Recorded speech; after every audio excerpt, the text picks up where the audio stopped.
ಇಲ್ಲ ನಮಸ್ಕಾರಗಳು. ಶ್ರೀನಿವಾಸೇತಿ ಶ್ರೇಷ್ಠದಯಾ ಪಾತ್ರಂ ಗುಣಾನ್ವಿತಃ ಕೌಶಿಕೋऽನन्तರಂಗಾರ್ಯಶ್ಚಿರಂ ವಿಜೇತಾಂ ಭುವಿ ನ್ಯಸ್ತಾತ್ಮೀಯಭರಂ ವರಪ್ರತಗುರೋ ವೈರಾಗ್ಯಭಾಗ್ಯೋ ದಸೌ ವೇದಾಂತಾಮೃತಸಾರವಂತಮನಘಾತ್ ಶ್ರೀನಿವಾಸಾತ್ ಗುರೋಃ ಶ್ರೀಶೈಲಾನ್ವಯಕೌಸ್ತುಭस्य ತನಯಂ ಶ್ರೇಯೋನಿಧೇ ಶ್ರೀನಿಧೇಃ ವಂದೇ ಸಾಧುಕಟಾಕ್ಷಕೇಳಿನಿಲಯಂ ಶ್ರೀಕೃಷ್ಣಸದ್ದೇಶಿಕಂ ಶ್ರೀವಾಸರಂಗಪರಕಾಲमुनित्रयाप्तलक्ष्मात्मरक्षणेति त्वैगागमान्तम् आचार्यभक्तिपरिपूतमनर्घशीलं गोपालदेशिकमुनिं गुरुमाश्रयामः। नारायणाख्येतिराजपदाब्जभृङ्गश्रीवासयोगिगुरुणार्पितभारमीशे भक्त्यादिपूर्णवरदारकृपात्यचिह्नं श्रीनिवासमुनिवर्यमहं प्रपद्ये। श्रीनारायणयोगीन्द्रवरदारकृपाश्रयं रङ्गेशपादवनतं श्रीनिवासमुनिं भजे। श्रीमान् वेङ्कटनाथार्य कवितार्किककेसरी वेदान्ताचार्यवर्यो मे सन्निधत्तां सदा हृदि यो नित्यमच्युतपदाम्बुजयुग्मरुक्मं व्यामोहतस्तरितराणितनाय मेने अस्मद्गुरोर्भगवतोऽस्य देकसिन्धो रामानुजस्य चरणौ शरणं प्रपद्ये। यतीन्द्रकृतभाष्यार्थाय व्याख्यानेन दर्शिताः वरं सुदर्शनार्यं तं वन्दे कुलकुलाधिपम् वरदं दुरदाद्रीशं श्रीनिधिं करुणानिधिं शरण्यं शरणं यामि प्रणतार्त्येरं हरिं येनोपनिषदां भाष्यं रामानुजमतानुगं रम्यं कृतं प्रपद्ये तं रङ्गरामानुजं मुनिम् अद्भुतं यस्य विक्रान्तं वेदवीथीविशोधने अपरं निगमान्तार्यं प्रपद्ये वीरराघवम् अतसी उच्चसच्छायमञ्चितोरस्थलं श्रियाञ्जनाचलशृङ्गारम् अञ्जनिर्मन मम गाहताम्। ओम पूर्णमदं पूर्णमिदं पूर्णमिदं पूर्णमुदच्यते पूर्णस्य पूर्णमादाय पूर्णमेवावशिष्यते। शांति शांति। श्रीमते रामानुजाय नमः।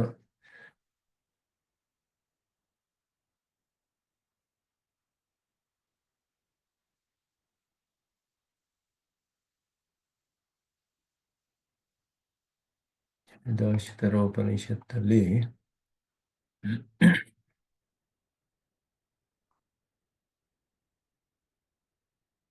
ಮೊದಲನೇ ಅಧ್ಯಾಯದಲ್ಲಿ 12ನೇ ಶ್ಲೋಕವನ್ನು 11ನೇ 10ನೇ ಶ್ಲೋಕ ನೋಡಿದ್ವಿ.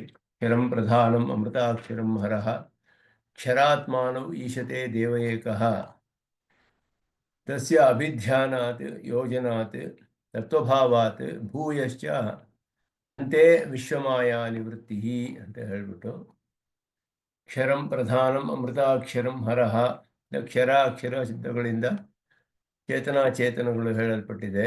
ಕ್ಷರಾತ್ಮಾನೌ ಈಶತೆ ದೇವ ಏಕಃ, ಎರಡು ಚೇತನಾಚೇತನಗಳನ್ನು ನಿಯಮನ ಮಾಡುವವನು ಆಳುವವನು ಸರ್ವೇಶ್ವರನಾದ ದಿವ್ಯೋ ದೇವ ಏಕಃ ನಾರಾಯಣ ಅಂತ ಹೇಳಲ್ಪಟ್ಟ ಪರಮಾತ್ಮನು, ಅವನ ಒಂದು ಧ್ಯಾನದಿಂದ ಆರಂಭಣ ಸಂಶೀಲನ ಅಂತ ಹೇಳಿಬಿಟ್ಟು ಅಂತ ಹೇಳಿದ್ರೆ, ಅದು ಅವನ ದಿವ್ಯಮಂಗಳ ವಿಗ್ರಹದ ಧ್ಯಾನದಿಂದ ಯೋಗವು ಉಂಟಾಗಿ ಯೋಗದಿಂದ ಅವನಿಗೆ ತತ್ವದ ಆವಿರ್ಭಾವವಾಗುತ್ತೆ. ಅದಾದ ಮೇಲೆ ಉಪಾಸನೆಯು ಆರಂಭಿಸುತ್ತೆ. ಉಪಾಸನೆಯ ಕಡೆಯಲ್ಲಿ ಶರೀರಾವಸಾನದಲ್ಲಿ, ಅಂತಿಮ ಶರೀರಾವಸಾನದಲ್ಲಿ ಅವನಿಗೆ ಮೋಕ್ಷ ಅನ್ನೋದು ಈ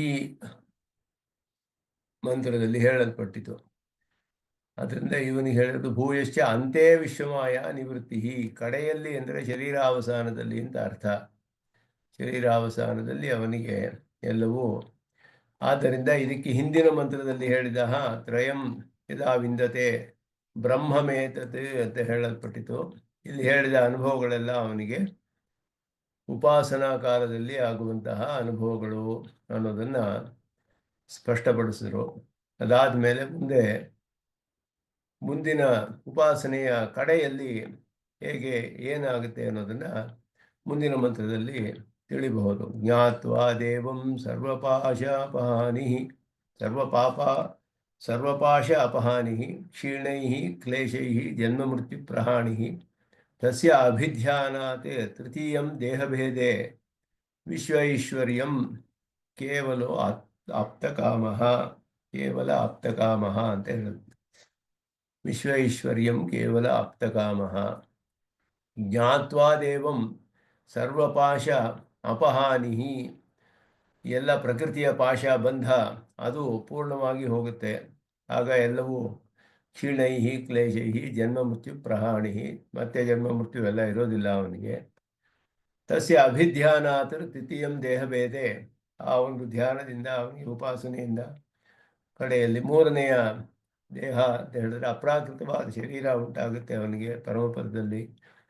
ಆಗ ಅವನು ಎಲ್ಲವನ್ನು ಪಡೆದವನಾಗ್ತಾನೆ ಅಂತ ಹೇಳಿ ಆ ವಿಷಯವನ್ನ, ಮುಕ್ತನ ವಿಷಯವನ್ನ ಇಲ್ಲಿ ಹೇಳಲ್ಪಟ್ಟಿದೆ.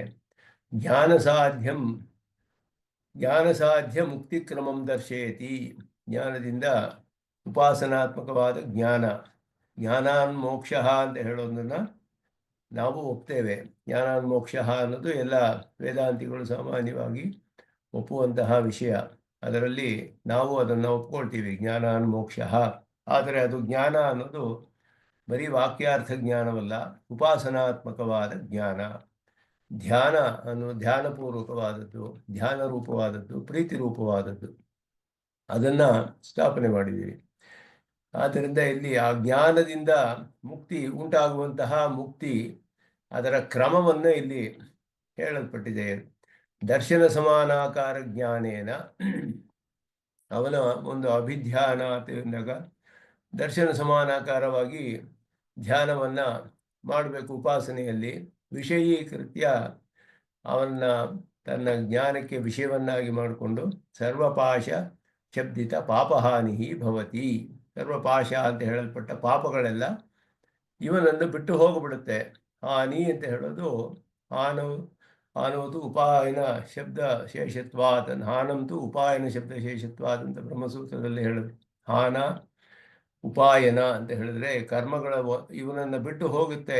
ಕಡೆಯಲ್ಲಿ ಉಳಿದ ಕರ್ಮಗಳೆಲ್ಲ ಅದು ಬೇರೆಯವರಿಗೆ ಹೋಗಿ ಸೇರುತ್ತೆ. ಅವನ ಸುಕೃತಗಳು ದುಷ್ಕೃತಗಳು ಇದ್ದರೆ ಅವನಿಗೆ ಯಾರು ಪ್ರಿಯರಾಗಿದ್ರೋ ಅವನಿಗೆ ಅಪ್ರಿಯರಾಗಿದ್ರೋ ಅವ್ರಿಗೆ ಹೋಗಿ ಸೇರಿಕೊಳ್ಳುತ್ತೆ ಅಂತ ಹೇಳಿಬಿಟ್ಟು ಉಪನಿಷತ್ತು ತಿಳಿಸುತ್ತೆ ನಮಗೆ. ಅಂದರೆ ಪರಮಾತ್ಮನು ಅವರಿಗೆ ಆ ರೀತಿಯಾದ ಸಂಕಲ್ಪ ಮಾಡಿ ಆಯಾ ಅನುಗುಣವಾದ ಫಲಗಳನ್ನು ಕೊಡ್ತಾನೆ ಅನ್ನೋದು ಅದರಲ್ಲಿ ಅರ್ಥ, ತತ್ವಾರ್ಥ. ಅಂದರೆ ಇಲ್ಲಿ ಹಾನಿ ಅಂತ ಹೇಳಿರೋದು ಇವನನ್ನು ಬಿಟ್ಟು ಹೋಗಿಬಿಡುತ್ತವೆ. ತದಧಿಗಮೇ ಉತ್ತರ ಪೂರ್ವಾಘಯೋ ಅಶ್ಲೇಷ ವಿನಾಶವು. ಅಧಿಗಮ ಅಂದರೆ ಉಪಾಸನೆ ಆರಂಭವಾದಾಗ ಉತ್ತರ ಪೂರ್ವಗ ಅಘಗಳ ಅಶ್ಲೇಷ ವಿನಾಶ. ಉತ್ತರಾಘ ಅಂದರೆ ಉಪಾಸನೆ ಆರಂಭಿಸಿದ ನಂತರ ಕಾಲದಲ್ಲಿ ಮಾಡುವಂತಹ ಪ್ರಾಮಾಣಿಕವಾದ ಪಾಪಗಳು ಅವನಿಗೆ ಬಾಧಿಸೋದಿಲ್ಲ. ಅದಕ್ಕೆ ಮೊದಲು ಮಾಡಿದಂತಹ ಸಂಚಿತ ಕರ್ಮಗಳೆಲ್ಲ ನಾಶವಾಗಿಬಿಡುತ್ತೆ, ಪ್ರಾರಬ್ಧ ಕರ್ಮವನ್ನು ಅನುಭವಿಸ್ತಾನೆ. ಅಂದರೆ ಈ ಸೂತ್ರದಲ್ಲಿ ದರ್ಶನ ಸಮಾನಾಕಾರ ಜ್ಞಾನ ಆರಂಭ ಸಮಯೇ, ಇದು ಉಪಾಸನೆಯ ಆರಂಭ ಕಾಲ.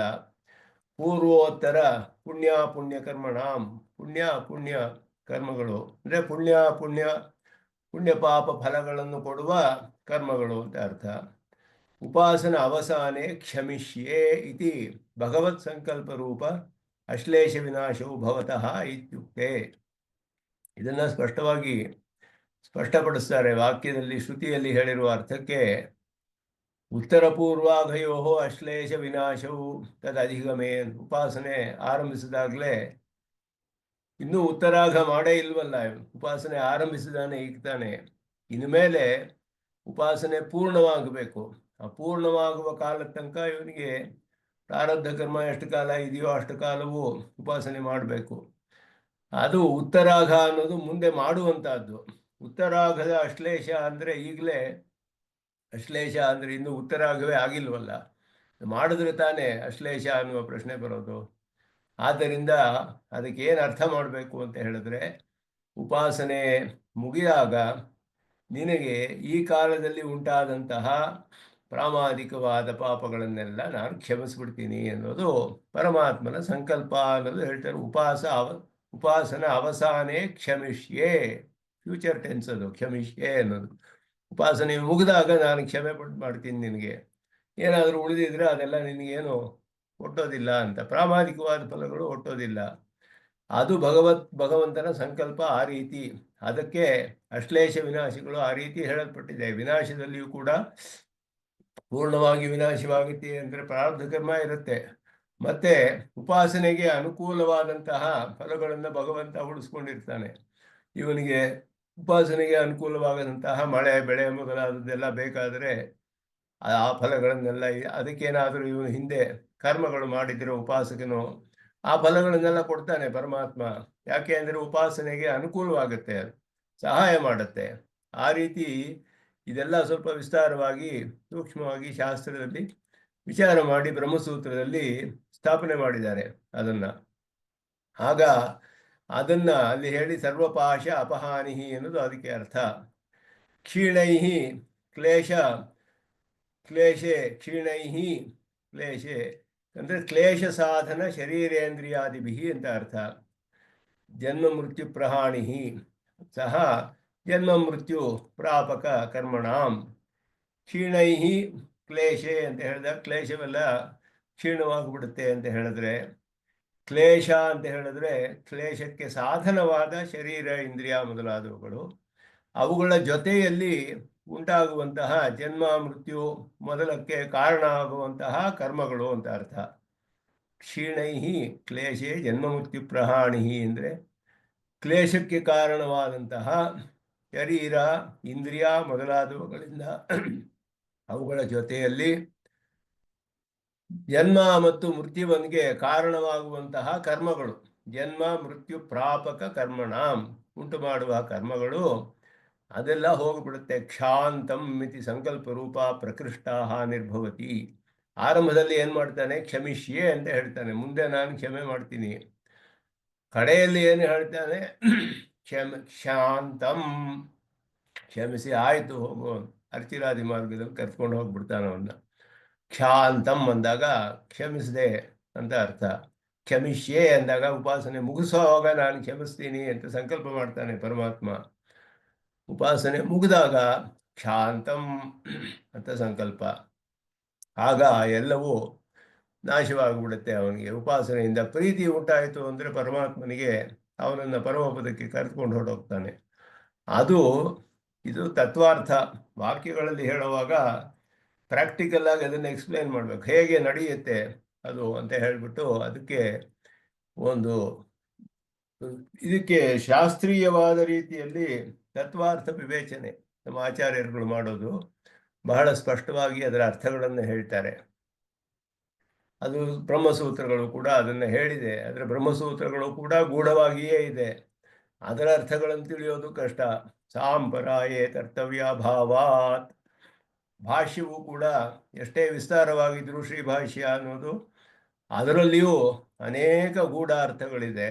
ಅದಕ್ಕೆ ಶ್ರುತಪ್ರಕಾಶಿಕೆ ಅಂತ ಸುದರ್ಶನ ಸೂರಿಗಳ ವ್ಯಾಖ್ಯಾನದ ಸಹಾಯದಿಂದಲೇ ಅರ್ಥ ತಿಳಿಯಬಹುದು ಪೂರ್ಣವಾಗಿ. ಈ ರೀತಿ ಅದನ್ನು ಸ್ಪಷ್ಟವಾಗಿ ತಿಳಿಸ್ತಾರೆ ಆಚಾರ್ಯರುಗಳೆಲ್ಲ ವಿಚಾರ ಮಾಡಿ. ಸಾಂಪರಾಯೇ ಕರ್ತವ್ಯ ಭಾವ. ಕಡೆಯಲ್ಲಿ ಇವನು ಪರಮಪದಕ್ಕೆ ಹೋದಾಗ ಎಲ್ಲ ಮುಗಿದಾಗ ಮತ್ತೆ ಅನುಭವಿಸಬೇಕಾದ ಕರ್ಮಗಳು ಫಲಗಳು ಯಾವುದು ಉಳಿದಿರೋದಿಲ್ಲ. ಕರ್ತವ್ಯ ಅಭಾವ ಅಂತಂದರೆ ಅನುಭವಿಸಿ ಮುಗಿಸುವಂತಹ ಫಲಗಳು ಯಾವುದು ಇರೋದಿಲ್ಲ. ಅದರಲ್ಲಿ ಹೇಳ್ತಾರೆ, ಸಕಲ ಪುಣ್ಯಪಾಪ ಕರ್ಮಣ ಪ್ರಫಲ ಪುಣ್ಯಪಾಪ ಕರ್ಮಣಾಂ ಪುಣ್ಯಾಪುಣ್ಯ ಕರ್ಮಣಾಂ ಪೂರ್ವಂ ದರ್ಶನ ಸಮಾನಾಕಾರ ಜ್ಞಾನಾರಂಭ ಸಮಯೇ ಕ್ಷಮಿಷ್ಯೆ ಇತಿ ಭಗವತ್ ಸಂಕಲ್ಪ ರೂಪ ಅಶ್ಲೇಷ ವಿನಾಶವತ ಶಾಂತಮಿತಿ ಸಂಕಲ್ಪ ರೂಪ ಪ್ರಕೃಷ್ಟ ಹಾನಿ ಅಭ್ಯುಪಗಮಾತ್. ಇದು ಸುದರ್ಶನ ಸೂರಿಗಳ ವಾಕ್ಯ. ಅದನ್ನು ಇಲ್ಲಿ ಹೇಳ್ತಾರೆ. ಅದರಲ್ಲಿ ಏನು ಹೇಳಿದ್ದಾರೆ ಅಂತ ಹೇಳಿಬಿಟ್ಟು ಭಾಷ್ಯದಲ್ಲಿ ಹೇಳಿರೋದು ಮತ್ತು ಅದಕ್ಕೆ ವಿವರಣೆಗಳು ಎಲ್ಲವನ್ನು ಇಲ್ಲಿ ಉದಾಹರಿಸ್ತಾರೆ. ಇಲ್ಲಿ ರಂಗರಾಮಾನುಜರು ಕ್ಷಾಂತಂ ಇತಿ ಸಂಕಲ್ಪ ರೂಪ ಪ್ರಕೃಷ್ಟ ಹಾನಿ ಅಭ್ಯುಪಗಮಾತಿ, ಕಡೆಯಲ್ಲಿ ಕ್ಷಾಂತಂ ಅಂತ ಮಾಡಿರೋದ್ರಿಂದ ಎಲ್ಲವೂ ಪೂರ್ಣವಾಗಿ ಹೋಗ್ಬಿಡುತ್ತೆ. ತಸ್ಯ ಅಭಿಧ್ಯಾನ ಪರಮ ಫಲೀಭೂತ ಅಪಹತ ಪಾಪ್ಮತ್ವಾದಿ ಲಕ್ಷಣಂ ವಿಶ್ವಾತಿಶಾಯಿ ತೃತೀಯಂ ಐಶ್ವರ್ಯಂತೂ ಪ್ರಾಕೃತ ದೇಹ ಭಿನ್ನ ಶುದ್ಧ ಸತ್ವಮಯ ದೇಹಭೇದೇ ಭವತಿ. ಇದು ನೋಡಿ, ಮಂತ್ರಕ್ಕೆ ಎಷ್ಟು ಅರ್ಥ ತಿಳಿಸ್ಕೊಳ್ಳೋದು ಬಹಳ ಕಷ್ಟ. ಇಲ್ಲಿ ಮಂತ್ರ ಹೇಳುವಾಗ ತಸ್ಯ ಅಭಿಧ್ಯಾನಾತ್ ತೃತೀಯಂ ದೇಹಭೇದೇ ವಿಶ್ವೈಶ್ವರ್ಯಂ ಅಂತ ಮಂತ್ರ. ವಿಶ್ವೈಶ್ವರ್ಯಂ ತೃತೀಯಂ ದೇಹಭೇದೆ ತಸ್ಯ ಅಭಿಧ್ಯಾನಾತ್ ಅಂತ ಹೇಳಿದೆ. ಅಂದರೆ ಅವನಿಗೆ ಕಡೆಯಲ್ಲಿ ಆಗುವಂತಹದ್ದು ಅದಕ್ಕೆ ಫಲವಾದಂತಹ ಇವನು ಉಪಾಸನೆ ಆರಂಭಿಸಿದಾಗ ನಾನು ನಿನ್ನ ಉತ್ತರ ಪೂರ್ವಗಳೆಲ್ಲ ಅಶ್ಲೇಷ ವಿನಾಶವಾಗುವಂತೆ ಮಾಡ್ತೀನಿ ಅಂತ ಸಂಕಲ್ಪ ಮಾಡಿ ಅವನ ಉಪಾಸನೆ ಪೂರ್ಣವಾದಾಗ ಎಲ್ಲ ಕ್ಷಾಂತಂ ಎಲ್ಲ ಕ್ಷಮಿಸ್ಬಿಟ್ಟಿದ್ದೀನಿ ಅಂತ ಹೇಳಿಬಿಟ್ಟು ಹೇಳುವಂಥದ್ದು. ಆಗ ಅವನಿಗೆ ಏನು ಫಲ ಬರುತ್ತೆ ಮುಂದೆ ಅಂತ ಹೇಳಿದ್ರೆ ಅಪಹತ ಪಾಪ್ಮತ್ವಾದಿ ಸ್ವರೂಪ ಆವಿರ್ಭಾವ ಉಂಟಾಗುತ್ತೆ ಅವನಿಗೆ. ಅಪಹತ ಪಾಪ್ಮತ್ವಾದಿ ಸ್ವರೂಪ ಆವಿರ್ಭಾವ ಉಂಟಾಗೋದು ಶುದ್ಧ ಸತ್ವಮಯವಾದ ಶರೀರ ಅವನಿಗೆ ಬರುತ್ತೆ, ಅಪ್ರಾಕೃತವಾದ ಶರೀರ. ಅದು ಬಂದಾಗ ಅವನಿಗೆ ಉಂಟಾಗುತ್ತೆ. ಅದು ತೃತೀಯಂ ದೇಹ ಭೇದೆ ಎನ್ನುವ ಶಬ್ದದಿಂದ ಹೇಳಲ್ಪಟ್ಟಿದೆ ಅಂತ ಹೇಳ್ತಾರೆ ಇಲ್ಲಿ. ಅದನ್ನ ಇಲ್ಲಿ ಹೇಳ್ತಾರೆ. ತಸ್ಯ ಅಭಿಧ್ಯಾನ ಪರಮ ಫಲೀಭೂತ, ಅವನ ಉಪಾಸನೆಗೆ ಪರಮ ಫಲವಾದ ಅಂದರೆ ಕಡೆಯಲ್ಲಿ ಬರುವಂತಹ ಮುಖ್ಯವಾದ ಫಲ ಅಪಹತ ಪಾಪ್ಮತ್ವಾದಿ ವಿಲಕ್ಷಣಂ ವಿಶ್ವಾತಿಶಾಯಿ ತೃತೀಯಮೈಶ್ವರ್ಯಂ, ವಿಲಕ್ಷಣವಾದ ಒಂದು ಮೂರನೆಯ ಐಶ್ವರ್ಯ ಅಂತ ಹೇಳಿದೆ. ಅಂದರೆ ಮೋಕ್ಷ ಐಶ್ವರ್ಯ. ಅದು ಪ್ರಾಕೃತ ದೇಹ ಭಿನ್ನ ಶುದ್ಧ ಸತ್ವಮಯ ದೇಹ ಭೇದೆ ಭವತಿ. ಪ್ರಾಕೃತ ದೇಹಕ್ಕಿಂತ ಭಿನ್ನವಾದಂತಹ ಅದು ತೃತೀಯಂ ದೇಹ ಭೇದೆ ಅನ್ನುವ ಶಬ್ದದಿಂದ ಹೇಳಲ್ಪಟ್ಟಿದೆ. ಅದಾದ ಮೇಲೆ ಕೇವಲ ಆಪ್ತಕಾಮ, ಕೇವಲ ಅಂದರೆ ಪ್ರಕೃತಿ ಸಂಬಂಧ ವಿನಿರ್ಮುಕ್ತ ಏವ ದೇಶ ವಿಶೇಷ ವಿಶಿಷ್ಟ ಬ್ರಹ್ಮಪ್ರಾಪ್ಯ ಆಪ್ತಕಾಮೋ ಭವತಿ ನತು ಪ್ರಕೃತಿ ಮಂಡಲೆ ಇತಿ ಭಾವ. ಆಪ್ತಕಾಮನಾಗುವವನು ಕೇವಲ ಅಂದರೆ ಪ್ರಕೃತಿ ಸಂಬಂಧವನ್ನು ಪೂರ್ಣವಾಗಿ ಬಿಡಿಸಿಕೊಂಡವನು. ಪ್ರಕೃತಿ ಸಂಬಂಧ ವಿನಿರ್ಮುಕ್ತ ಏವ ದೇಶ ವಿಶೇಷ ವಿಶಿಷ್ಟ. ದೇಶ ವಿಶೇಷ ವಿಶಿಷ್ಟ ಅಂದರೆ ಪರಮಪದಲ್ಲಿ ಇರುವಂತಹ ಬ್ರಹ್ಮನನ್ನು ಪಡೆದು ಬ್ರಹ್ಮಪ್ರಾಪ್ಯ ಆಪ್ತಕಾಮ ಭವತಿ. ತನ್ನ ಪರಿಪೂರ್ಣವಾದ ಪರಮ ಪುರುಷಾರ್ಥವನ್ನು ಏನು ಇಚ್ಛೆ ಪಟ್ಟಿದ್ದನೋ ಅದನ್ನು ಪಡೆದುಕೊಂಡವನಾಗ ಆಗ್ತಾನವನು. ಮೋಕ್ಷ ಫಲ ಅವನಿಗೆ ಸಿಗುತ್ತೆ. ಇದು ಪ್ರಕೃತಿ ಮಂಡಲದಲ್ಲಿ ಇದು ಸಾಧ್ಯವಿಲ್ಲ ಅನ್ನೋದನ್ನ ಈ ಮಂತ್ರ ತಿಳಿಸುತ್ತೆ. ಬಹಳ ಗೂಢವಾದ ಅರ್ಥಗಳಿದೆ ಇದರಲ್ಲಿ. ಜ್ಞಾತ್ವಾ ದೇವಂ ಸರ್ವಪಾಶಾಪಹಾನಿ ಕ್ಷೀಣೈ ಕ್ಲೇಶೇ ಜನ್ಮ ಮೃತ್ಯು ಪ್ರಹಾಣಿ. ಕ್ಲೇಶೈ, ಇದು ಕ್ಷೀಣೈ ಕ್ಲೇಶೈ ಜನ್ಮ ಮೃತ್ಯು ಪ್ರಹಾಣಿ. ಕ್ಲೇಶಗಳೆಲ್ಲ ಕ್ಷೀಣವಾಗಿ, ಕ್ಲೇಶಗಳು ಯಾವುದು ಅಂದರೆ ದೇಹೇಂದ್ರಿಯಾದಿ ಅವುಗಳ ಮೊದಲಾದದ್ದು, ಕ್ಲೇಶಕ್ಕೆ ಸಾಧನವಾದದ್ದು. ಕ್ಲೇಶ ಅಂತ ಹೇಳಿದ್ರೆ ಕ್ಲೇಶ ಸಾಧನವಾದ ದೇಹೇಂದ್ರಿಯಾದಿಗಳು, ಅದರ ಜೊತೆ ಜನ್ಮ ಮೃತ್ಯು ಮೊದಲಾದನ್ನೆಲ್ಲ ಉಂಟು ಮಾಡುವಂತಹ ಕರ್ಮಗಳು. ಆ ಕರ್ಮಗಳೆಲ್ಲ ಪೂರ್ಣವಾಗಿ ಪ್ರಹಾಣಿ. ತಸ್ಯ ಅಭಿಧ್ಯಾನಾತೆ, ಈ ಉಪಾಸನೆಯ ಫಲದಿಂದ ಬರುವಂತಹದ್ದು ತೃತೀಯಂ ದೇಹಭೇದೆ ವಿಶ್ವೈಶ್ವರ್ಯಂ. ಅಭಿಧ್ಯಾನಾತ್ ವಿಶ್ವೈಶ್ವರ್ಯಂ ಭವತಿ. ಅವನಿಗೆ ವಿಶ್ವೈಶ್ವರ್ಯ ಉಂಟಾಗುತ್ತೆ ಅಂತ ಹೇಳಿದ್ರೆ ಅವನಿಗೆ ಮುಕ್ತ ಸಾಮ್ರಾಜ್ಯದಲ್ಲಿ ಹೋಗಿ ಮೋಕ್ಷ ಸಾಮ್ರಾಜ್ಯದ ಐಶ್ವರ್ಯ ಅದು ಯಾವಾಗ ಬರುತ್ತೆ ಅಂದರೆ ತೃತೀಯಂ ದೇಹಭೇದೆ, ಮೂರನೆಯ ಅಪ್ರಾಕೃತವಾದ ಶರೀರ ಉಂಟಾಗುತ್ತೆ ಅವನಿಗೆ. ಅಲ್ಲಿ ಪರಮಪದದಲ್ಲಿ ಅವನಿಗೆ ಪ್ರಾಪ್ತಿಯಾಗುತ್ತೆ ಅನ್ನೋದು ಇಲ್ಲಿ ಅರ್ಥ. ಅದನ್ನ ಮುತ್ತುಮೂರ್ತಿ ಸ್ವಾಮಿಗಳು ಕೂಡ ವಿವರಿಸ್ತಾರೆ. ಜ್ಞಾತ್ವಾ ಇತಿ ಜ್ಞಾನಂ ಪೂರ್ವೋಕ್ತ ತತ್ವಭಾವ. ಹಿಂದಿನ ಮಂತ್ರದಲ್ಲಿ ಹೇಳಿದ ತತ್ವಭಾವಾತ್ ಅಂತ ಹೇಳಿದ ತಸ್ಯ ಅಭಿಧ್ಯಾನಾತ್ ಯೋಜನಾತ್ ತತ್ವಭಾವಾತ್ ಅಂತ ಹೇಳಿದಾಗ ತತ್ವಭಾವ ಅನ್ನೋದು ಆವಿರ್ಭಾವ, ಸ್ವರೂಪ ಆವಿರ್ಭಾವ. ಅದು ಜ್ಞಾತ್ವಾ ಅನ್ನೋದರಿಂದ ಹೇಳಲ್ಪಟ್ಟಿದೆ. ಹಾನಿಹಿ ಹಾನಂ ಪುರುಷಕ್ರಿಯಾ. ಪುರುಷಕ್ರಿಯೆ ಅಂದರೆ ಪುರುಷನನ್ನು ಮಾಡುವಂಥ ತಾನು ಬಿಡ್ತಾನೆ, ತನ್ನಿಂದ ಬಿಟ್ಟು ಹೋಗುತ್ತೆ ಅಂತ ಅರ್ಥ. ಪುಣ್ಯ ಪಾಪಗಳು ಮಿಕ್ಕಿದ್ದೆಲ್ಲ ಇವನಿಂದ ಬಿಟ್ಟು ಹೋಗುತ್ತೆ, ಅದು ಬೇರೆಯವರಿಗೆ ಹೋಗಿ ಸೇರುತ್ತೆ. ತತ್ ಸುಕೃತ ದುಷ್ಕೃತೆ ಧೂನುತೆ, ಒದರಿ ಹಾಕ್ತಾನೆ ಅಂತ ಹೇಳಿದೆ. ಅಂದರೆ ಇದು ಇವನು ಮಾಡೋ ಕೆಲಸ ಅಂತ ಅರ್ಥ ಬರುತ್ತೆ. ಇವನ್ನೆಲ್ಲ ಒದರಿ ಹಾಕ್ಬಿಟ್ಟು ಹೋಗ್ತಾನೆ ಪುಣ್ಯ ಪಾಪಗಳನ್ನೆಲ್ಲ ಅಂತ ಶ್ರುತಿ ಹಾಗೆ ಹೇಳಿದೆ. ತಸ್ಯಾಹ ಜ್ಞಾನ ಸಮಾನ ಕರ್ತಿಕತ್ವ ತಿಕ್ವಾ ಪ್ರತ್ಯಯ, ಅದು ವ್ಯಾಕರಣ ವಿಶೇಷ ಹೇಳ್ತಾರೆ. ದೇಹ ಭೇದೆ ದೇಹ ವಿಶೇಷ ಸಮಾನ ಕರ್ತಿಕತ್ವ ಇರುವಾಗ ತ್ವಾ ಅನ್ನೋ ಪ್ರತ್ಯಯ ಬರುತ್ತೆ ಅಂತ ಜ್ಞಾತ್ವಾ ಅನ್ನೋದು. ದೇಹ ಭೇದ ಅಂದರೆ ದೇಹ ವಿಶೇಷ ಅಂತ ಅರ್ಥ. ಅತ್ರ ಬ್ರಹ್ಮ ಸಮಶ್ನುತೆ ಇತಿ ಶ್ರುತ್ಯ ಸಹ ಅಶ್ನುತೆ ಸರ್ವಾನ್ ಕಾಮಾನ್ ಇಹೈವ ಇತಿ ನ ಮಂತವ್ಯಂ ಇತಿ ಉಪದಿಶ್ಯತೆ ಕೇವಲ ಆಪ್ತಕಾಮಃ ಇತಿ.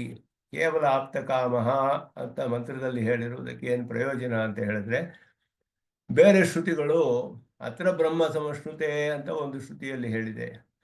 ಅದೇ ರೀತಿಯಲ್ಲಿ ಸೋಷ್ಣುತೆ ಸರ್ವಾನ್ ಕಾಮಾನ್ ಸಹ ಬ್ರಹ್ಮಣ ವಿಪಶ್ಚಿತ ಇಲ್ಲಿಯೇ ಅವನಿಗೆ ಎಲ್ಲವನ್ನು ಅನುಭವಿಸ್ತಾನೆಯೇ ಅನ್ನುವ ಪ್ರಶ್ನೆ ಬರುತ್ತೆ. ಅತ್ರ ಬ್ರಹ್ಮ ಸಮಷ್ಣುತೆ, ಇಲ್ಲಿಯೇ ಬ್ರಹ್ಮನನ್ನು ಅನುಭವಿಸ್ತಾನೆಯೇ ಅವನನ್ನು ಸೇರಿ ಎನ್ನುವ ಪ್ರಶ್ನೆ ಬಂದರೆ, ಕೇವಲ ಆಪ್ತಕಾಮ ಪ್ರಕೃತಿ ಸಂಬಂಧವನ್ನು ಬಿಡಿಸ್ಕೊಂಡು ದೇಶ ವಿಶೇಷ ವಿಶಿಷ್ಟನಾದ ಬ್ರಹ್ಮನನ್ನು ಪಡೆದುಕೊಂಡಾಗ ಅನುಭವಿಸ್ತಾನೆ ಅನ್ನೋದು ಸ್ಪಷ್ಟವಾಗಿ, ಅಂದರೆ ದೇಶ ವಿಶೇಷ ಪ್ರಾಪ್ತಿಪೂರ್ವಕ ಸ್ವರೂಪಾವಿರ್ಭಾವ, ಅದುವೇ ಮೋಕ್ಷ ಅನ್ನುವುದರ ಸ್ವರೂಪ ಇವು ಹೇಳಿರುವಂಥದ್ದು. ಕೇವಲ ಉದ್ದೇಶೇನ ಆಪ್ತಕಾಮ ಕೇವಲೋದ್ದೇಶೇನ ಆಪ್ತಕಾಮ ಆಪ್ತಕಾಮತ್ವ ವಿಧಾಯಕಂ ಪೃಥಕ್ ವಾಕ್ಯಮಿದಂ ಅಂತ, ಇದು ಬೇರೆ ಒಂದು ವಾಕ್ಯವಾಗಿ ಮಾಡಬೇಕು ಅಂತ ಹೇಳಿದ್ರು.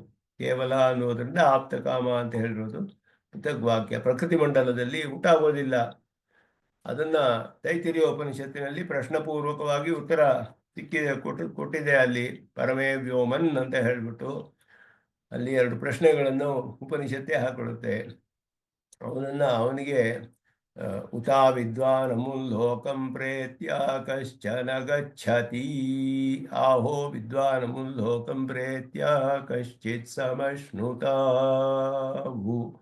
ಸೋ ಕಾಮಯತ. ಅಲ್ಲಿ ಉತಾ ವಿದ್ವಾನ್ ಅಮುಂ ಲೋಕಂ ಪ್ರೇತ್ಯ ಅಂದರೆ ಮರಣವಾಗಿ ಈ ಲೋಕವನ್ನು ಬಿಟ್ಟು ಹೋದಾಗ, ಈ ಲೋಕವನ್ನು ಬಿಟ್ಟು ಹೋಗಿ ಕಶ್ಚಿತ್ ಸಮಶ್ನುತ, ಈ ಲೋಕವನ್ನು ಬಿಟ್ಟು ಬೇರೆ ಲೋಕದಲ್ಲಿ ಹೋಗಿ ಸೇರ್ಕೊಳ್ತಾನೆಯೇ, ಇಲ್ಲ ಉತಾ ವಿದ್ವಾನ್ ಅಮುಲ್ಲೋಕಂ ಪ್ರೇತ್ಯ ಕಶ್ಚನ ಗಚ್ಚತಿ, ಎಲ್ಲೂ ಹೋಗೋದೇ ಇಲ್ವೇ, ಇಲ್ಲಿಯೇ ಬ್ರಹ್ಮನಾಗ್ಬಿಡ್ತಾನೆಯೇ, ಇಲ್ಲಿಯೇ ಬ್ರಹ್ಮವನ್ನು ಪಡಿತಾನೆಯೇ, ಬ್ರಹ್ಮಭಾವ ಇಲ್ಲಿಯೇ ಬರುತ್ತೆ ಅವನಿಗೆ. ಅಥವಾ ಆಹೋ ವಿದ್ವಾನ್ ಅಮುಲ್ಲೋಕಂ ಪ್ರೇತ್ಯ ಕಶ್ಚಿತ್ ಸಮಶ್ನುತ, ಎಲ್ಲಾದರೂ ಹೋಗಿ ಐಕ್ಯವಾಗ್ಬಿಡ್ತಾನೆಯೇ ಅಂತ ಅರ್ಥ. 2 ಪ್ರಶ್ನೆಗಳನ್ನು ಹಾಕಿ ಇಲ್ಲಿಯೇ ಇರ್ತಾನೆಯೇ ಇಲ್ಲ ಬೇರೆ ಲೋಕಕ್ಕೆ ಹೋಗ್ತಾನೆ, ಅದು ಅಲ್ಲಿ 2 ಪ್ರಶ್ನೆಗಳು ಅರ್ಥದಲ್ಲಿ ತಿಳಿಯುತ್ತೆ ನಮಗೆ.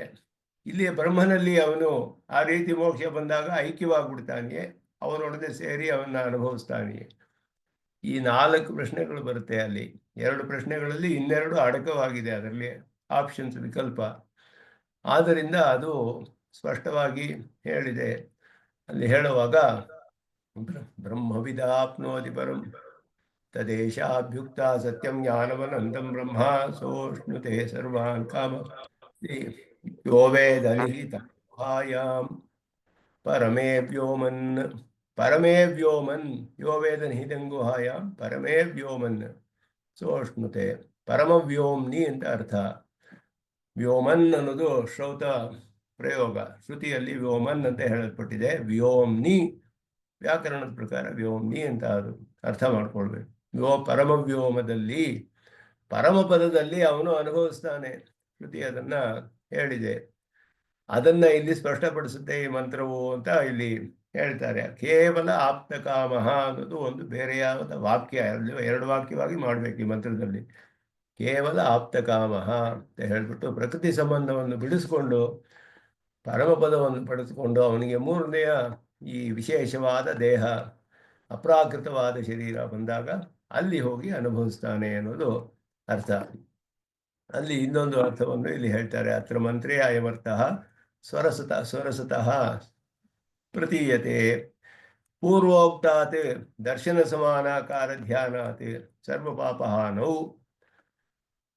ಹಿಂದೆ ಹೇಳಿದಂತಹ ದರ್ಶನ ಸಮಾನಾಕಾರದ ಧ್ಯಾನದಿಂದ ಎಲ್ಲ ಪಾಪಗಳನ್ನು ಇವನು ಕಡೆಯಲ್ಲಿ ಬಿಟ್ಟಾಗ ತತ್ ಸಾಧ್ಯಾನಾಂ ಕ್ಲೇಶಾನಾಂ, ಅವುಗಳಿಂದ ಬರುವಂತಹ ಕ್ಲೇಶಗಳ ಕ್ಷೀಣತ್ವಾತ್, ಕ್ಲೇಶಗಳೆಲ್ಲ ಕ್ಷೀಣವಾಗ್ಬಿಡುತ್ತೆ.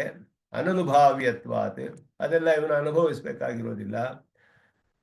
ತದರ್ಥ ಜನನ ಮರಣ ರೂಪ ಬಂಧಹೀನ ಭವತಿ ಪುರುಷಃ, ಅದರಿಂದ ಬರುವಂತಹ ಜನ್ಮ ಮೃತ್ಯು ಮೊದಲಾದಂತಹ ಬಂಧಗಳನ್ನು ಇಲ್ಲದೆ ಹೋಗುತ್ತೆ, ಎಲ್ಲ ನಾಶವಾಗಿಬಿಡುತ್ತೆ ಇವನಿಗೆ.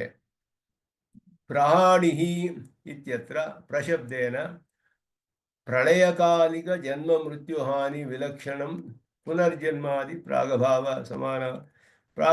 ಅಸಮಾನ ಕಾಲಿಕತ್ವ ವಿಶಿಷ್ಟಂ ಜನ್ಮ ಮೃತ್ಯು ಹಾನಿ ಜ್ಞಾಪ್ಯತೆ ಅಂತ ಹೇಳಿದ್ರು. ಜನ್ಮ ಮೃತ್ಯು ಅಂತ ಯಾಕೆ ಹೇಳಿದ್ರೆ ಇಲ್ಲಿ? ಸರ್ವ ಕ್ಲೇಶೈಹಿ ಅಂತ ಹೇಳಿದ್ರೆ ಸಾಕಾಗಿತ್ತಲ್ಲ, ಕ್ಷೀಣೈಹಿ ಕ್ಲೇಶೈಹಿ ಅಂತ ಹೇಳಿದ್ರು ಸಾಕಾಗಿತ್ತಲ್ಲ. ಜನ್ಮ ಮೃತ್ಯು ಪ್ರಹಾಣಿ ಅಂತ ಹೇಳಿದ್ರೆ ಪ್ರಳಯ ಕಾಲದಲ್ಲಿ ಅವನಿಗೆ ಜನ್ಮ ಮೃತ್ಯುವನ್ನು ಈ ಚಕ್ರವಿರೋದಿಲ್ಲ. ಪ್ರಳಯದಲ್ಲಿ ಬರೀ ಪರಮಾತ್ಮನನ್ನು ಸೇರಿ ಅಚೇತನದಂತೆ ಇರ್ತಾನವನು. ಸೃಷ್ಟಿಯಾದಾಗ ಮತ್ತೆ ಇವನಿಗೆ ಜನ್ಮ ಮೃತ್ಯು ಎಲ್ಲ ಉಂಟಾಗುತ್ತೆ. ಅದರಿಂದ ಅದು ಇಲ್ಲಿ ಹೇಳಲ್ಪಟ್ಟಿದೆ ಅನ್ನೋದನ್ನ ಹೇಳ್ತಾರೆ. ಅದು ಕೂಡ ಅದು ಹೋಗುತ್ತೆ ಇವನಿಗೆ ಅಂತ ಹೇಳ್ಬಿಟ್ಟು ತದಯಂ ಪಾಪಜನ್ಮ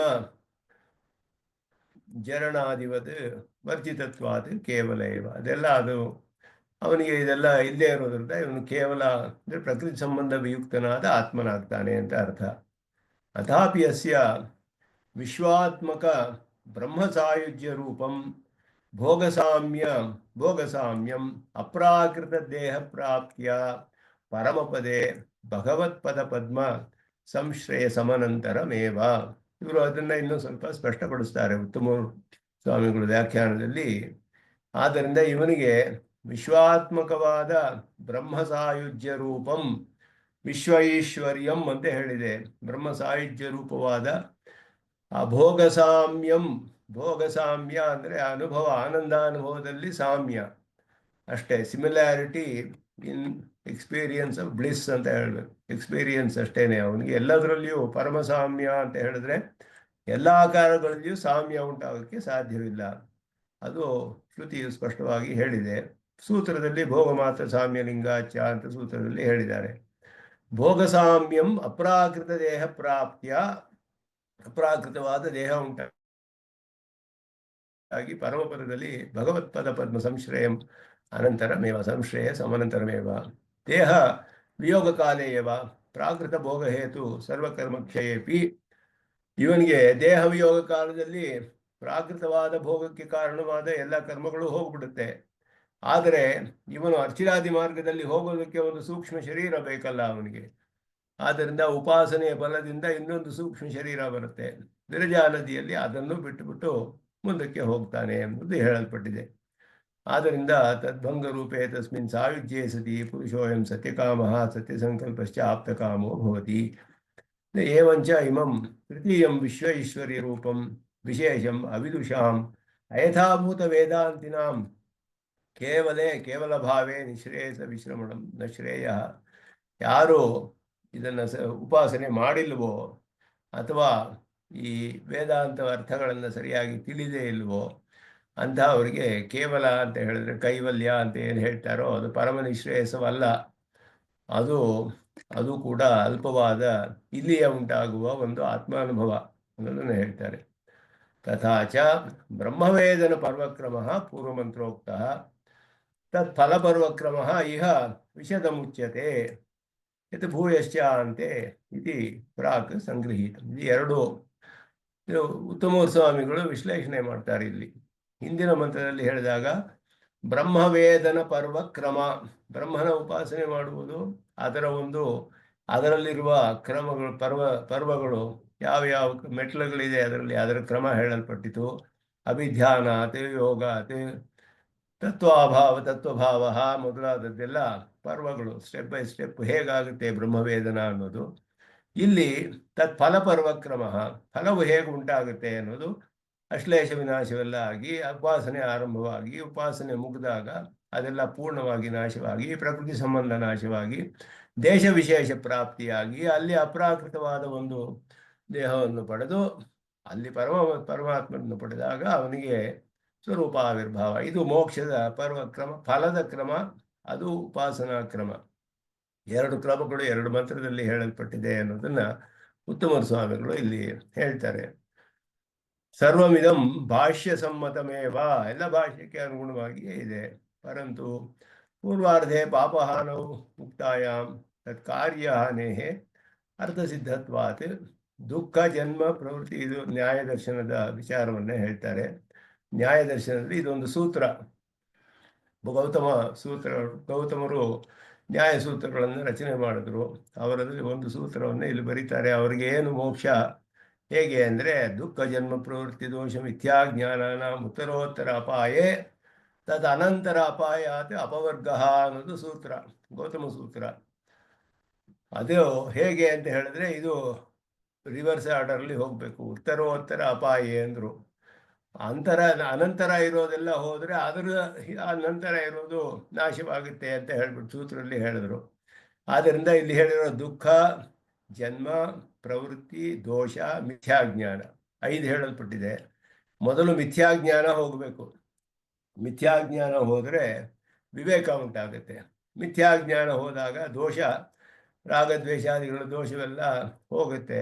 ಈ ದೋಷ ಹೋದಾಗ ಅವನು ಪಾಪ ಫಲಸ ಫಲ ಫಲಾಭಿಸಂಧಿಯಿಂದ ಕರ್ಮಗಳನ್ನು ಮಾಡುವುದಿಲ್ಲ. ಪ್ರವೃತ್ತಿ ಎನ್ನುವುದು ಹೋಗುತ್ತೆ. ಪ್ರವೃತ್ತಿ ಹೋದರೆ ಅವನಿಗೆ ನಂತರ ಜನ್ಮ ಇರೋದಿಲ್ಲ, ಕರ್ಮಗಳೆಲ್ಲ ಫಲವನ್ನು ಸೇರಿಸ್ಕೊಳ್ಳೋದಿಲ್ಲ. ಆದ್ದರಿಂದ ಕರ್ಮಗಳೆಲ್ಲ ಪೂರ್ಣವಾಗಿ ನಾಶವಾದಾಗ ಮತ್ತೆ ಜನ್ಮವಿರೋದಿಲ್ಲ. ಜನ್ಮ ಇಲ್ಲದೆ ಹೋದರೆ ದುಃಖವಿರೋದಿಲ್ಲ. ಆತ್ಯಂತಿಕ ದುಃಖ ನಾಶವೇ ಮೋಕ್ಷ ಅನ್ನೋದು ನ್ಯಾಯದರ್ಶನದಲ್ಲಿ ಹೇಳಲ್ಪಟ್ಟಿದ್ದು.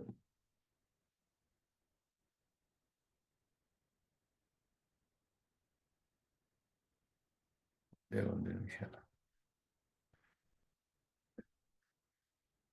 ನ್ಯಾಯದರ್ಶನದಲ್ಲಿ ಇದು ಹೇಳಲ್ಪಟ್ಟಿದೆ. ಆ ರೀತಿ ಹೇಳದಂತಹ ಅದಲ್ಲ ಇಲ್ಲಿ ಅಂತ ಹೇಳ್ತಾರೆ. ಕಾರ್ಯ ಪರಂಪರಾ ಕಥನಸ್ಯ ಪ್ರಕೃತ ವ್ಯರ್ಥತ್ವಾತ್, ಪ್ರಕೃತೆ ವ್ಯರ್ಥತ್ವಾತ್ ಪಾಪಹಾನಸ್ಯ ಧ್ಯಾನ ಪ್ರಾರಭ್ಯ ಅವಸಾನ ದಶಾಭೇದೇನ ಸ್ಥಿತಂ ದ್ವೈವಿಧ್ಯಂ ಯುಕ್ತಮಿಹ ವಕ್ತುಮಿತಿ ತಥಾ ಭಾಷಿತಂ. ಭಾಷ್ಯದಲ್ಲಿ ಇಲ್ಲಿ ರಂಗರಾಮಾನುಜರು ಬರೆಯೋದು ಅದೇ ರೀತಿಯಲ್ಲಿ ಸುದರ್ಶನ ಸೂರ್ಯಗಳು ಶ್ರೀಭಾಷ್ಯದ ವ್ಯಾಖ್ಯಾನದಲ್ಲಿ ಬರ್ತಿರೋದು, ಶ್ರೀಭಾಷ್ಯದಲ್ಲಿ ಹೇಳಿರೋದು, ಅದನ್ನು ವಿಸ್ತಾರವಾಗಿ ಸುದರ್ಶನ ಸೂರಿಗಳು ಹೇಳ್ತಾರೆ. ಅವರು ಹೇಳಿರೋದು ಕೂಡ ಎರಡು ವಿಧವಾಗಿ ಹೇಳಿದ್ದಾರೆ. ಪಾಪನಾಶ ಅಂತ ಹೇಳೋದು, ಉಪಾಸನೆ ಆರಂಭವಾದಾಗ ನಾನು ಕ್ಷಮಿಸ್ತೀನಿ, ನಿನ್ನ ಉತ್ತರ ಪೂರ್ವ ಅಶ್ಲೇಷ ವಿನಾಶವೆಲ್ಲ ಆಗೋ ಹಾಗೆ ನಾನು ಮಾಡ್ತೇನೆ ಅಂತ ಪರಮಾತ್ಮ ಸಂಕಲ್ಪ ಮಾಡ್ತಾನೆ. ಉಪಾಸನೆ ಪೂರ್ಣವಾದಾಗ ಅದು ಪೂರ್ಣವಾಗುತ್ತೆ ಅಂತ ಅರ್ಥ. ಉತ್ತರಾಗ ಇನ್ನೂ ಆಗದೇ ಇರೋದ್ರಿಂದ ಅದನ್ನು ಹಾಗೆ ಹೇಳಲ್ಪಟ್ಟಿದೆ ಅನ್ನೋದನ್ನ ಎರಡು ವಿಧವಾಗಿ ಕ್ರಮವನ್ನು ಇಲ್ಲಿ ಹೇಳಿದರು ಅಂತ ಹೇಳಿ, ಈ ರೀತಿ ನ್ಯಾಯದರ್ಶನದಲ್ಲಿ ಹೇಳಿರುವಂತಹ ಪರಂಪರೆ ಇಲ್ಲಿ ವ್ಯರ್ಥ ಅಂತ ಹೇಳಿದ್ರು. ಯಾಕೆಂದರೆ ಇದೆಲ್ಲ ಅವರು ಹೇಳೋದು ಬರೀ ದುಃಖನಾಶವೇ, ಆತ್ಯಂತಿಕ ದುಃಖನಾಶವೇ ಅವರಿಗೆ ಮೋಕ್ಷ, ಅವರಿಗೆ ಸುಖ ಪ್ರಾಪ್ತಿ ಅನ್ನೋದು ಇಲ್ಲ, ಪಾಷಾಣ ಕಲ್ಪ ಅಂತ ಹೇಳಲ್ಪಟ್ಟಿದೆ. ಆತ್ಯಂತಿಕ ದುಃಖನಾಶ ಮಾತ್ರವೇ ಅಂತ ಹೇಳ್ತಾರೆ. ಆದ್ದರಿಂದ ಅದು ನಾವು ಒಪ್ಕೊಳ್ಳೋದಿಲ್ಲ. ಅದನ್ನು ಸ್ವಲ್ಪ ವಿಚಾರ ಮಾಡ್ತಾರೆ. ವಿಶ್ವ ಐಶ್ವರ್ಯಂ ಇತಿ ಉಕ್ತಿಯ ಸ್ಯಾತ್ ಜಗದ್ವ್ಯಾಪಾರಾದಿ ರೂಪಂ ಐಶ್ವರ್ಯಂ ಐಶ್ವರ್ಯಮಪಿ ಅಸ್ಯ ಅಂತ ಹೇಳಿದ್ರೆ, ವಿಶ್ವ ಐಶ್ವರ್ಯಂ ಅಂದರೆ ವಿಶ್ವ ಅಂದರೆ ಅನಂತವಾದದ್ದು, ಎಲ್ಲ ಅಂತ ಅರ್ಥ. ವಿಶ್ವ ಐಶ್ವರ್ಯ ಅಂದರೆ ಸಕಲ ಐಶ್ವರ್ಯಗಳು ಮೋಕ್ಷದ ಅಮೃತದಲ್ಲಿ ಎಲ್ಲವೂ ಉಂಟಾಗಬೇಕೇ ಇವನಿಗೆ ವಿಶ್ವ ಐಶ್ವರ್ಯ ಅಂತ ಹೇಳಿದ್ರೆ. ಜಗದ್ವ್ಯಾಪಾರಾದಿಗಳು ಯಾಕೆ ಉಂಟಾಗಬಾರ್ದು? ಅದು ಜಗದ್ವ್ಯಾಪಾರ ವರ್ಜಂ ಅಂತ ಪ್ರಕರಣಾತ ಅಸನ್ನಿಹಿತತ್ವಾಚ ಸೂತ್ರದಲ್ಲಿ ಸ್ಪಷ್ಟವಾಗಿ ಹೇಳಿದ್ರು ಅದನ್ನು. ತಥಾಚ ಸರ್ವಪ್ರಕಾರಂ ಪರಮಂ ಸಾಮ್ಯಮಿತಿ ವಾ ಪರಮಾತ್ಮ ಐಕ್ಯಂ ವಾ ನ ಮಂತವ್ಯಂ ಇತಿ ಉಪದಿಶ್ಯತೆ ಏನಂ ಇತ್ಯಾದಿ. ಮುಂದಿನ ಮಂತ್ರದ ಪೀಠಿಕೆಯನ್ನು ಹೇಳ್ತಾರೆ. ಮುಂದಿನ ಮಂತ್ರದಲ್ಲಿ ಏತಜ್ಞೇಯಂ, ಇದು ಪರಮಸಾಮ್ಯಾಪತ್ತಿ ಅಂತ ಹೇಳಿದ್ರೆ ಬ್ರಹ್ಮನಲ್ಲಿ ಐಕ್ಯವೂ ಅಲ್ಲ, ಅದೇ ರೀತಿಯಲ್ಲಿ ಸಕಲ ವಿಧವಾದ ಸತ್ಯ ಸಂಕಲ್ಪತ್ವದಿಂದ ಬ್ರಹ್ಮನಿಗೆ ಏನೇನು ಮಾಡ್ತಾನೋ ಎಲ್ಲವೂ ಇವನಿಗೂ ಉಂಟಾಗುತ್ತೆಯೇ, ಅವನ ಜೊತೆ ಪರಮಸಾಮ್ಯಾಪತ್ತಿ ಅಂದರೆ ಆ ರೀತಿಯೂ ಅಲ್ಲ. ಸಾಮ್ಯ ಅಂತ ಹೇಳಿರೋದು ಒಂದು ಆಕಾರದಲ್ಲಿ ಸಾಮ್ಯ. ಯಾವುದೇ ಎರಡು ಪದಾರ್ಥಗಳಿಗೂ ಎಲ್ಲ ವಿಧದಲ್ಲಿಯೂ ಸಾಮ್ಯ ಎಲ್ಲೂ ನೋಡೋಕ್ಕಾಗೋದಿಲ್ಲ, ನಿರೂಪಣೆ ಮಾಡ್ತಾರೆ ಭಾಷೆಗಾರರು. ಕೆಲವು ಆಕಾರಗಳಲ್ಲಿ ಸಾಮ್ಯವಿದ್ದರೂ ಕೂಡ ಸಾಮ್ಯವನ್ನು ಪ್ರಯೋಗದಲ್ಲಿಯೂ ಲೋಕದಲ್ಲಿಯೂ ಕಂಡು ಬರುತ್ತೆ ಆ ರೀತಿ. ಆದ್ದರಿಂದ ಅದು ಸಾಮ್ಯಾಪತ್ತಿ ಅನ್ನೋದು ಆನಂದ ಅನುಭವದಲ್ಲಿ ಸಾಮ್ಯ ಅನ್ನೋದು ಸ್ಪಷ್ಟವಾಗಿ ಹೇಳಲ್ಪಟ್ಟಿದೆ. ಅದನ್ನು ಮುಂದಿನ ಮಂತ್ರದಲ್ಲಿ ನಾವು ತಿಳಿಬಹುದು. ಏತಜ್ಞೇಯಂ ನಿತ್ಯಮೇವಾತ್ಮ ಸಂಸ್ಥಂ ನಾತಃ ಪರಂ ವೇದಿತವ್ಯಂ ಹಿ ಕಿಂಚಿತ್ ಭೋಕ್ತಾ ಭೋಗ್ಯಂ ಪ್ರೇರಿತಾರಂಚ ಮತ್ವಾ ಸರ್ವಂ ಪ್ರೋಕ್ತಂ ತ್ರಿವಿಧಂ ಬ್ರಹ್ಮಮೇತತ್. ಇದು ಅದ್ವೈತ ಮತಕ್ಕೆ ಬಹಳ ವಿರುದ್ಧವಾದ ಮಂತ್ರ. ಅಲ್ಲಿ ಹೇಳಿದ್ರು ದ್ವೈತ ಭೇದ ಜ್ಞಾನವೇ ಬಿಡಬೇಕು ಅಂತ ಹೇಳಿ. ಭೇದ ಜ್ಞಾನವೇ ಅವಿದ್ಯೆಯಿಂದ ಉಂಟಾಗೋದೇನು ಅಂದರೆ ಭೇದ ಜ್ಞಾನ ಹೋಗಬೇಕು. ಇಲ್ಲಿ ಭೇದ ಜ್ಞಾನದಿಂದಲೇ ಮೋಕ್ಷ ಅಂತ ಹೇಳುತ್ತೆ. ಭೋಕ್ತಾ ಭೋಗ್ಯಂ ಪ್ರೇರಿತಾರಂಚ ಮತ್ವಾ, ಮೂರು ತತ್ವಗಳನ್ನು ತಿಳ್ಕೊಳ್ಬೇಕು ಬೇರೆ ಬೇರೆ ಅಂತ ಹೇಳ್ಬಿಟ್ಟು, ಆದರೆ ಎಲ್ಲ ವಿಶಿಷ್ಟವಾಗಿದೆ ಅಂತ ತಿಳ್ಕೊಳ್ಬೇಕು. ಅದು ಆ ಜ್ಞಾನದಿಂದಲೇ ಮೋಕ್ಷ ಅನ್ನೋದು ಹೇಳುತ್ತೆ ಸ್ಪಷ್ಟವಾಗಿ. ಅದು ಅಲ್ಲದೆ ಅವನನ್ನು ಧ್ಯಾನದಿಂದಲೇ ತಿಳಿಬೇಕೆ ಹೊರತು ಇದಕ್ಕಿಂತ ಹೆಚ್ಚಾದ ಇದು ನಿತ್ಯಮೇವ ಆತ್ಮಸಂಸ್ಥಂ ಜ್ಞೇಯಂ, ಪರಮಾತ್ಮನನ್ನು ತಿಳಿಯಬಹುದು, ಮೊದಲ ವಿಷಯ. ಜ್ಞೇಯತ್ವ ಅನ್ನೋದು ಇಲ್ಲ ಅಂತ ಹೇಳಿಲ್ಲ ಶ್ರುತಿಯಲ್ಲೂ, ಜ್ಞೇಯತ್ವ ಇದೆ, ಅವನಿಗೆ ತಿಳಿಬೇಕು ಅಂತ ಹೇಳಿದೆ. ಜ್ಞೇಯಂ ಏತತ್ ಜ್ಞೇಯಂ ಅಂತ ಹೇಳುತ್ತೆ. ತಿಳಿಬೇಕು ಅವನನ್ನ. ಅವನು ನನಗೆ ಆತ್ಮ ಅಂತ ತಿಳಿಬೇಕು. ನಿತ್ಯಮೇವ ಆತ್ಮ ಸಂಸ್ಥಂ, ಆತ್ಮ ಅಂತ ತಿಳಿಬೇಕು. ಇದು ಸಗುಣ ಬ್ರಹ್ಮನನ್ನ ಹೇಳುತ್ತೆ, ವಿಶಿಷ್ಟವಾದ ಆಕಾರ ಪರಮಾತ್ಮನಿಗೆ. ನಾಥ ಪರಂ ವೇದಿತವ್ಯಂ ಅಂದ್ರೆ ಇದಕ್ಕೆ ಮೇಲೆ ಒಂದು ನಿರ್ಗುಣ ಬ್ರಹ್ಮ ಇಲ್ಲ ಅನ್ನೋದು ಸ್ಪಷ್ಟವಾಗಿ ಇಲ್ಲಿ ಅರ್ಥ ಮಾಡ್ಕೊಳ್ಬಹುದು. ಅಲ್ಲಿ ಹೇಳಿದಾಗ ಅಲ್ಲಿ ಕ್ರಮಮುಕ್ತಿ ಅಂತ ಅದ್ವೈತ ದರ್ಶನದಲ್ಲಿ ಮೊದಲು ಸಗುಣ ಬ್ರಹ್ಮ, ಆಮೇಲೆ ನಿರ್ಗುಣ ಬ್ರಹ್ಮ ಅಂತ ಹೇಳುದು. ಹಾಗೆ ಇದಕ್ಕಿಂತ ನಾಥ ಪರಂ ವೇದಿತವ್ಯಂ ಹಿ ಕಿಂಚಿತ್, ಇದಕ್ಕೆ ಮೇಲೆ ಏನೂ ಇಲ್ಲ, ಇದುವೇ ಪರಬ್ರಹ್ಮ ಅಂತ ಅರ್ಥ. ಅದು ಕೂಡ ಇಲ್ಲಿ ಭಾಷ್ಯದಲ್ಲೂ ಹೇಳ್ತಾರೆ.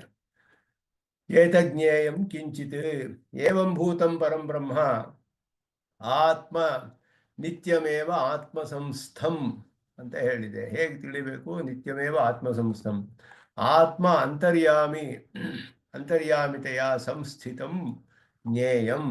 ಆದ್ದರಿಂದ ಆತ್ಮನಿಗೆ ಅಂತರ್ಯಾಮಿಯಾಗಿರುವನನ್ನು ತಿಳಿಬೇಕು. ಅದು ಜ್ಞಾತವತಶ್ಚ ಜ್ಞಾತವ್ಯಾಂತರಂ ನ ಅವಶಿಷ್ಯತೆ. ಹೀಗೆ ತಿಳಿದವರಿಗೆ ಇದಕ್ಕೆ ಮೇಲೆ ತಿಳಿಯೋಕ್ಕೆ ಏನೂ ಇಲ್ಲ ತತ್ವ, ಅದುವೇ ಇವರಿಗೆ ಮೋಕ್ಷ ಅಂತ ಹೇಳಲ್ಪಟ್ಟಿದೆ. ಭೋಕ್ತಾ ಭೋಗ್ಯಂ ಅಂದರೆ ಅದನ್ನ ಭಾಷ್ಯಕಾರರು ಹೇಗೆ ಹೇಳಿದ್ರು, ವೇದಾರ್ಥ ಸಂಗ್ರಹದಲ್ಲಿ ಇದನ್ನ ವ್ಯಾಖ್ಯಾನ ಮಾಡ್ತಾರೆ ಭಾಷ್ಯಕಾರರು. ಭೋಕ್ತೃ ಶರೀರಕತ್ವಂ ಭೋಗ್ಯ ಶರೀರಕತ್ವಂ ಅಪಹತ ಪಾಪ್ಮತ್ವಾದಿ ವಿಶಿಷ್ಟ ಸತ್ಯಜ್ಞಾನಾದಿ ಸ್ವರೂಪತ್ವಂ ಇತಿ ವಿಧಾತ್ರಯ ವಿಶಿಷ್ಟಂ ಬ್ರಹ್ಮ ಜ್ಞಾತವ್ಯಂ ವೇದಾರ್ಥ ಸಂಗ್ರಹೇ ವರ್ಣಿತಂ. ವೇದಾರ್ಥ ಸಂಗ್ರಹವನ್ನು ಉದಾಹರಿಸ್ತಾರೆ ಇಲ್ಲಿ ಭಾಷ್ಯಕಾರರ ವಾಕ್ಯ. ಭೋಕ್ತ ಭೋಗ್ಯಂ ಪ್ರೇರಿತಾರಂಚ ಮತ್ವ. ಭೋಕ್ತ ಅಂದರೆ ಜೀವಾತ್ಮ, ಚೇತನರುಗಳು. ಭೋಗ್ಯ ಅಂದರೆ ಪ್ರಕೃತಿ, ಅನುಭವಿಸಲ್ಪಡುವಂತಹದ್ದು. ಜೀವಾತ್ಮರಿಗೆಲ್ಲ ಭೋಗ್ಯ, ಭೋಗೋಪಕರಣ, ಭೋಗಸ್ಥಾನವಾಗಿ ಇಲ್ಲಿ ಪ್ರಕೃತಿ ಮಂಡಲದಲ್ಲಿರೋದೆಲ್ಲ ಪರಮಾತ್ಮನು ಇವರಿಗೆ ಪುಣ್ಯ ಪಾಪ ರೂಪದ ಫಲವನ್ನು ಕೊಡೋಕ್ಕೋಸ್ಕರ ಪ್ರಕೃತಿಯನ್ನ ವಿಧ ವಿಧವಾಗಿ ಪರಿಣಾಮ ಹೊಂದಿಸಿ ಈ ಲೋಕದಲ್ಲಿ ಅದರ ಮೂಲಕ ಇವರಿಗೆಲ್ಲ ಪುಣ್ಯ ಪಾಪಗಳ ಫಲ ಕೊಡ್ತಾನೆ. ಆ ಪ್ರಕೃತಿಯೇ ಇವನಿಗೆ ಭೋಗ್ಯ ಸ್ಥಾನ, ಭೋಗ್ಯ ಉಪಕರಣ, ಭೋಗ್ಯ ಭೋಗ್ಯ ಭೋಗ್ತ ಭೋಗಿಸಲ್ಪಡೋದು ಎಲ್ಲವೂ ಅವನಿಗೆ ಅದೇ. ಭೋಗ್ಯ, ಭೋಗಸ್ಥಾನ, ಭೋಗೋಪಕರಣ ಎಲ್ಲ ಪ್ರಕೃತಿಯೇ ಇಲ್ಲಿ. ಆದ್ದರಿಂದ ಇವನು ಅನುಭವಿಸೋದೆಲ್ಲ ಪ್ರಾಕೃತವಾದ ಅನುಭವಗಳು ಇವನಿಗೆ ಪುಣ್ಯ ಪಾಪ ರೂಪವಾದ ಫಲದಿಂದ ಬರುತ್ತೆ. ಈ ಅಚೇತನವೂ ಕೂಡ ಪರಮಾತ್ಮನಿಗೆ ಶರೀರವೇ. ಚೇತನವು ಪರಮಾತ್ಮನಿಗೆ ಶರೀರ, ಪರಮಾತ್ಮನಿಗೆ ತನ್ನ ಸ್ವರೂಪವೂ ಇದೆ. ಆದ್ದರಿಂದ ಇಲ್ಲಿ 3 ವಿಧವಾದ ಉಪಾಸನೆ ಶ್ರುತಿಯು ಹೇಳಿದೆ. ಉಪಾಸ ತ್ರೈವಿಧ್ಯಾತ್ ಆಶ್ರಿತತ್ವಾದಿಹತದ್ಯೋಗ ಇಂದ್ರ ಪ್ರಾಣಾಧಿಕರಣ ಮೊದಲಾದವುಗಳಲ್ಲಿ ಬ್ರಹ್ಮಸೂತ್ರದಲ್ಲಿ ಸ್ಥಾಪಿತವಾಗಿದೆ. ಅವನು ಇಂದ್ರನಲ್ಲಿ ಹೋದಾಗ ಪ್ರತರ್ಧನ ಅಂತ ಹೇಳುವವನು, ದಿವೋದಾಸನ ಮಗ. ಪ್ರತರ್ಧನೋಹ ದೈವೋದಾಸಿ ಪ್ರಶ್ನೋಪನಿಷತ್ತಿನಲ್ಲಿ ಬರುವ ಪ್ರಕರಣ. ಅಲ್ಲಿ ಹೇಳಿದಾಗ ಇಂದ್ರನನ್ನು ಹೋದಾಗ ಅವನು ಹೇಳಿದ, ನಿನಗೇನು ವರ ಬೇಕು ಕೇಳು. ಇವನು ಹೇಳಿದ, ಮನುಷ್ಯರಿಗೆಲ್ಲ ಅತ್ಯಂತ ಹಿತತಮವಾದದ್ದು ಯಾವುದೋ ಆ ವರ ನೀನೇ ಕೊಡು ಅಂದ. ಯಾವುದು ಹಿತತಮಂ ಮನ್ಯಸೆ ತ್ವಮೇವ ವೃಣೀಶ್ವ ಅಂತ. ಅವನು ಮನುಷ್ಯಣ ಹಿತತಮಂ ಮನ್ಯಸೆ, ಎಲ್ಲ ಮನುಷ್ಯರಿಗೂ ಸೇರಿ ಅವನು ವರವನ್ನು ಕೇಳಿದ. ತನ್ನ ಸ್ವಾರ್ಥವನ್ನು ಬಿಟ್ಟು ಸಕಲ ಮನುಷ್ಯರಿಗೂ ಹಿತತಮವಾದದ್ದು ಯಾವುದು? ಆಗ ಇಂದ್ರ ಹೇಳಿದ, ಮಾಮುಪಾಸ್ವ, ನನ್ನನ್ನು ಉಪಾಸನೆ ಮಾಡು ಅಂದ. ಇಂದ್ರನನ್ನು ಉಪಾಸನೆ ಮಾಡಿದ್ರೆ ಮೋಕ್ಷ ಅಂತೆಲ್ಲೂ ಹೇಳಿಲ್ವಲ್ಲ. ಇಂದ್ರ ಅವನು ಬದ್ಧಚೇತನ, ಅವನು ಕರ್ಮದ ಫಲ ಅನುಭವಿಸ್ತಾ ಇದ್ದಾನೆ ದೇವನಾಗಿ ಅಷ್ಟೇ. ಆದರೆ ಅವನ ಉಪಾಸನೆ ಮಾಡಿದ್ರೆ ಮೋಕ್ಷವಿಲ್ಲ, ಅವನಿಗೆ ಅಂತರ್ಯಾಮಿಯಾದ ಪರಮಾತ್ಮ ಅಂತ ಅಲ್ಲಿ ಅರ್ಥ. ಆದ್ದರಿಂದ ಇಂದ್ರ ಶರೀರಕನಾದ ಪರಮಾತ್ಮನ ಉಪಾಸನೆ ಅಲ್ಲಿ ಹೇಳಲ್ಪಟ್ಟಿದೆ ಅಂತ ಇಂದ್ರ ಪ್ರಾಣಾಧಿಕರಣದಲ್ಲಿ ಸ್ಥಾಪನೆ ಮಾಡಿದಾಗ 3 ವಿಧವಾದ ಉಪಾಸನೆ ಹೇಳಲ್ಪಟ್ಟಿದೆ. ಚೇತನ ಶರೀರಕ, ಅಚೇತನ ಶರೀರಕ, ಪರಮಾತ್ಮನ ಸ್ವರೂಪದಲ್ಲಿ ಅವನ ಉಪಾಸನೆ ಮಾಡ್ಬೋದು. ಆನಂದೋ ಬ್ರಹ್ಮ ಅಂತ ಉಪಾಸನೆ ಮಾಡಿದಾಗ ಪರಮಾತ್ಮ ಸ್ವರೂಪವೇ ಉಪಾಸನೆ. ಸತ್ಯಂ ಜ್ಞಾನಮನಂದಂ ಬ್ರಹ್ಮ ಅಂತ ಉಪಾಸನೆ ಮಾಡಿದ್ರೆ ಪರಮಾತ್ಮನ ಉಪಾಸನೆ ನೇರವಾಗಿ. ಅದೇ ರೀತಿಯಲ್ಲಿ ಇಂದ್ರ ಪ್ರಾಣಾಧಿಕರಣ ಮೊದಲಾದಿ ಹೇಳಿದಾಗ ಅವನಿಗೆ ಚಿಚ್ಚರೀರಕನಾದ ಪರಮಾತ್ಮನ ಉಪಾಸನೆ, ಮತ್ತೆ ಅಚಿಚ್ಚರೀರಕನಾದ ಪರಮಾತ್ಮ ಉಪಾಸನೆಯು ಮಾಡಬಹುದು, ಅದು ಹೇಳಲ್ಪಟ್ಟಿದೆ. ಆ ರೀತಿ 3 ವಿಧವಾದ ಉಪಾಸನೆಗಳು, 32 ಉಪಾಸನೆ ಇದ್ರೂ ಕೂಡ ಈ ಉಪಾಸನೆಗಳೆಲ್ಲ ಸಾಧ್ಯ ಅನ್ನೋದು ಹೇಳಲ್ಪಟ್ಟಿದೆ. ಆದ್ದರಿಂದ ಇಲ್ಲಿ ಮೂರು ವಿಧವಾದ ಉಪಾಸನೆಗಳು ಇಲ್ಲಿ ಹೇಳಲ್ಪಟ್ಟಿದೆ. ಭೋಕ್ತಾ ಭೋಗ್ಯಂ ಪ್ರೇರಿತಾರಂಚ ಮತ್ವ ಅನ್ನೋದ್ರಿಂದ ಈ ಮೂರು ವಿಧವಾದ ವಿಧಾತ್ರಯ ವಿಶಿಷ್ಟಂ ಬ್ರಹ್ಮ ಜ್ಞಾತವ್ಯಂ, ಈ ವಿಧವಾಗಿ ತಿಳಿದುಕೊಳ್ಬೇಕು ಅಂತ. ಇದಕ್ಕೆ ಕೆಲವರು ಇನ್ನೊಂದು ರೀತಿಯಲ್ಲಿ ಅರ್ಥ ಮಾಡ್ತಾರೆ ಅಂದರು. ಭೋಕ್ತಾ ಭೋಗ್ಯಂ ಪ್ರೇರಿತ ಇತ್ಯೇತತ್ ತ್ರಿವಿಧಂ ಪ್ರೋಕ್ತಮೇತತ್ ಸರ್ವಂ ಮತ್ವಾ ಬ್ರಹ್ಮಭವತಿ ಮುಕ್ತೋಭವತಿ ಇತ್ಯರ್ಥ ಅಂತ. ಬ್ರಹ್ಮಭವತಿಗೆ ಮುಕ್ತೋಭವತಿ ಅಂತ ಅರ್ಥ ಮಾಡ್ತಾರೆ. ಅದು ಇವರು ಇನ್ನೊಂದು ಅಭಿಪ್ರಾಯವನ್ನು ತಿಳಿಸ್ತಾರೆ. ಇತಿ ಉಪಸಂಹಾರ ಅನ್ನೋದನ್ನ ಈ ಮಂತ್ರಕ್ಕೆ ಅರ್ಥವಾಗಿ, ನತು ಅದಕ್ಕಿಂತ ಮೇಲೆ, ಅದಕ್ಕೆ ಮೇಲೆ ಈ ಉಪಸಂಹಾರ ಅಂತ ಹೇಳಿ ಇತಿ ವದಂತಿ ಪ್ರೇರಿತೇತಿ. ಎಲ್ಲ ಹೊಟ್ಟೋಯ್ತು ಪೇಜ್ 365.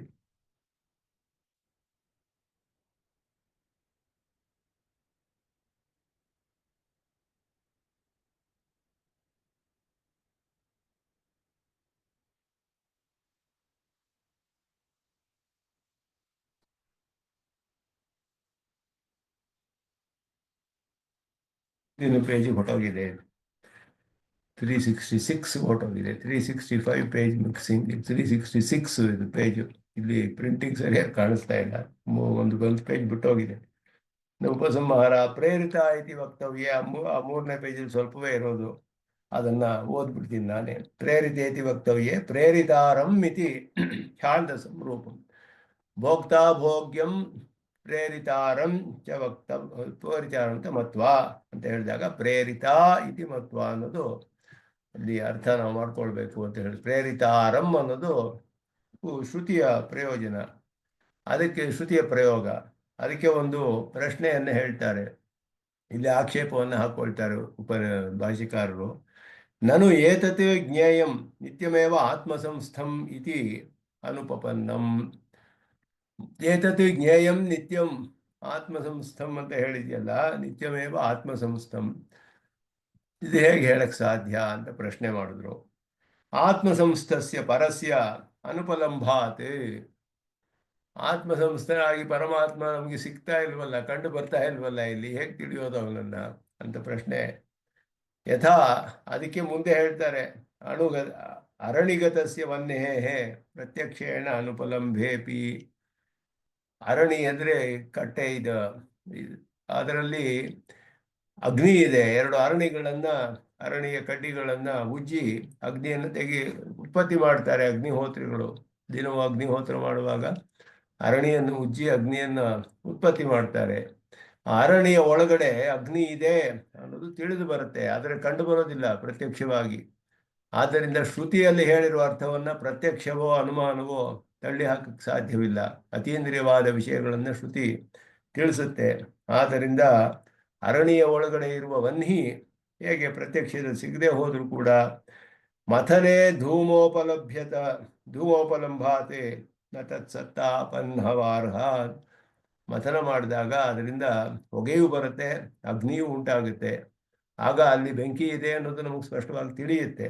ಆದ್ದರಿಂದ ಪ್ರತ್ಯಕ್ಷವಾಗಿ ತಿಳಿದೇ ಇರೋದು ಇಲ್ಲ ಅನ್ನೋದು ಅರ್ಥವಲ್ಲ, ಶ್ರುತಿ ಅದನ್ನು ನಮಗೆ ತಿಳಿಸುತ್ತೆ. ಪ್ರತ್ಯಕ್ಷಾದಿ ಅಗ್ರಾಹ್ಯಸ್ಯ ಅಪಿ ಆತ್ಮಸಂಸ್ಥಸ್ಯ ಪರಮಾತ್ಮನಃ. ಅದೇ ರೀತಿ ನಮ್ಮ ಅಂತರ್ಯಾಮಿಯಾದ ಪರಮಾತ್ಮನ ಪ್ರತ್ಯಕ್ಷವಾಗಿ ತಿಳಿದೇ ಇದ್ರೂ ಕೂಡ ಪ್ರಣವ ನಿರ್ಮಥನೆ ಉಪಲಭ್ಯಮಾನತ್ವಾತ್, ಪ್ರಣವದ ಒಂದು ಧ್ಯಾನದಿಂದ ಅವನನ್ನು ನಾವು ಪಡೆದುಕೊಳ್ಳಬಹುದು ಅನ್ನೋದನ್ನ.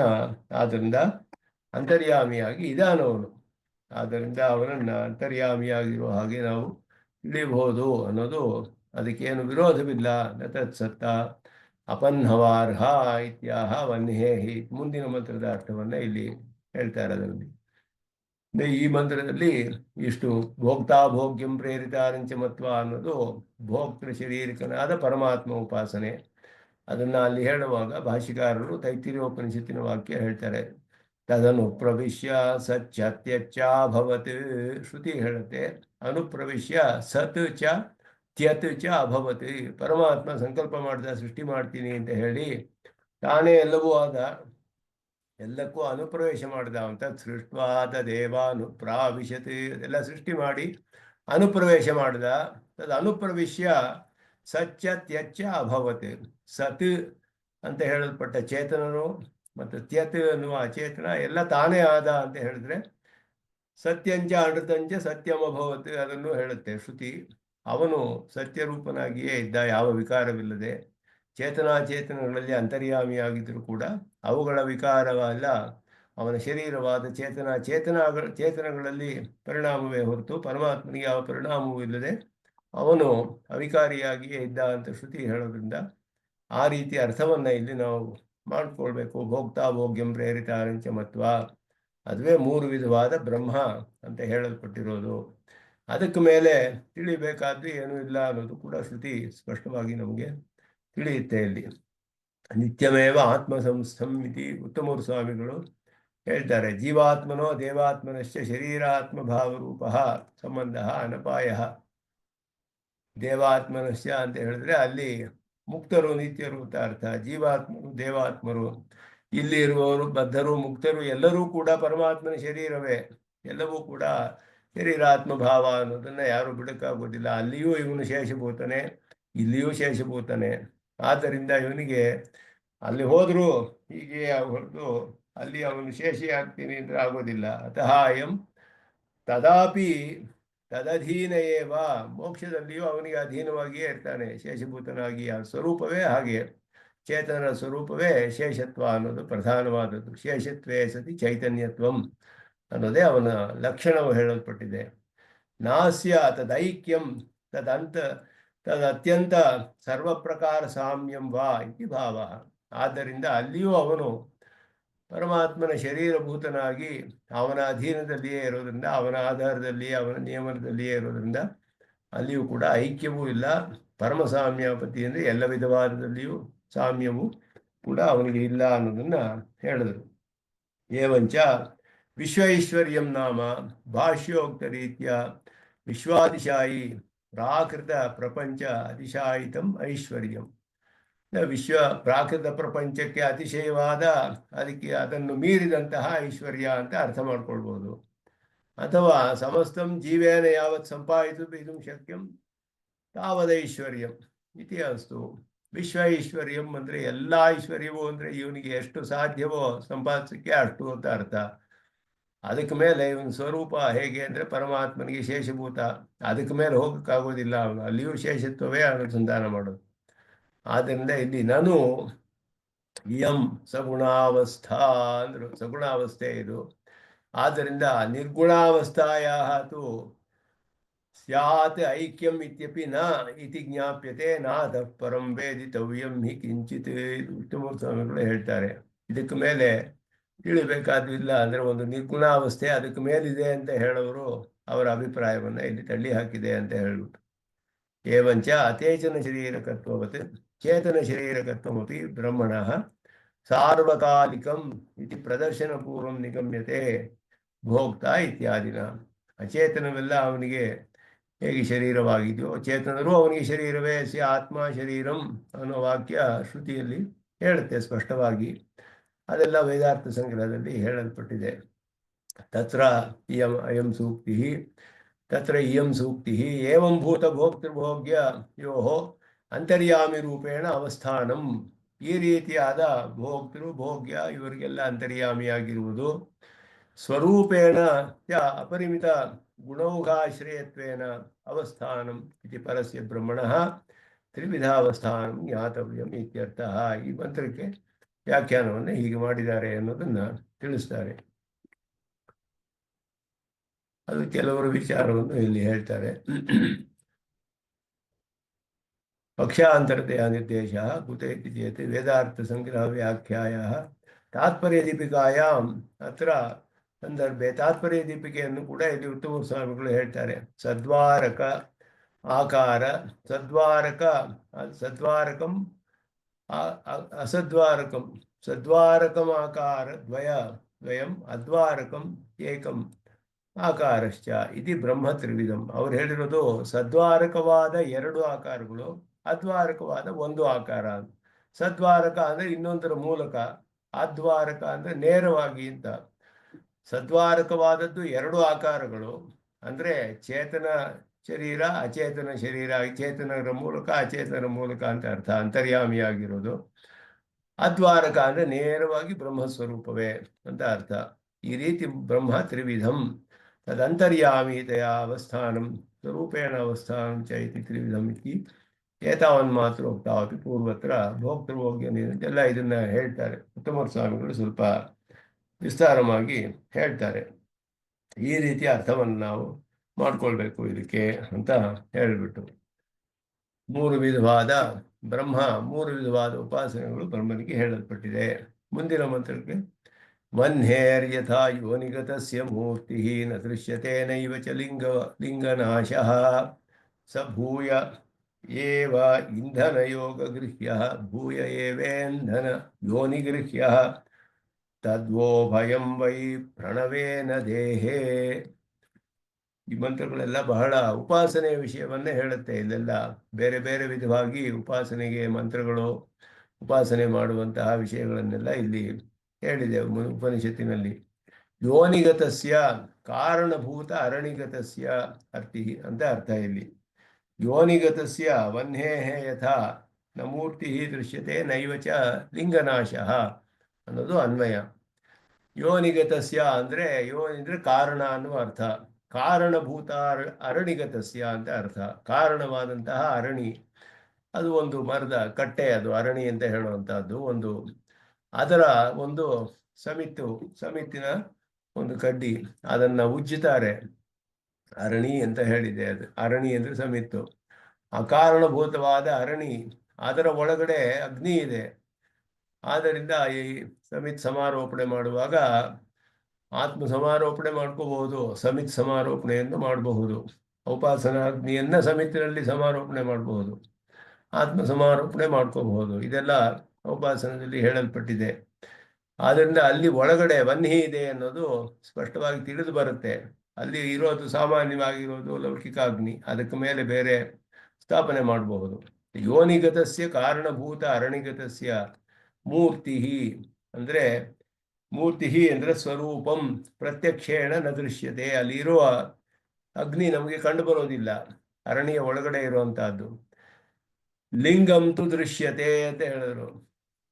ಲಿಂಗವು ಕಂಡು ಬರುತ್ತೆ, ಅಂದ್ರೆ ಅದನ್ನು ಹೊಗೆ ಬರುತ್ತೆ. ಉಜ್ಜಿದ್ರೆ, ಎರಡು ಅರಣಿಗಳನ್ನು ತೆಗೆದು ಉಜ್ಜಿದ್ರೆ ಹೊಗೆ ಬರೋದು ಕಂಡು ಬರುತ್ತೆ. ಅಗ್ನಿಯ ಸಂಬಂಧದಿಂದ ಅಲ್ಲಿ ಬಿಸಿ ಉಂಟಾಗುತ್ತೆ, ಹೊಗೆ ಬರುತ್ತೆ, ಅಗ್ನಿಯೂ ಬರುತ್ತೆ. ಪಶ್ಚಾತ್ ಮಥನೆ ಸತಿ ಇಂಧನ ಯೋನಿಗತ ಇಂಧನ ಪ್ರಭವತೆಯ ಗೃಹ್ಯತೆ.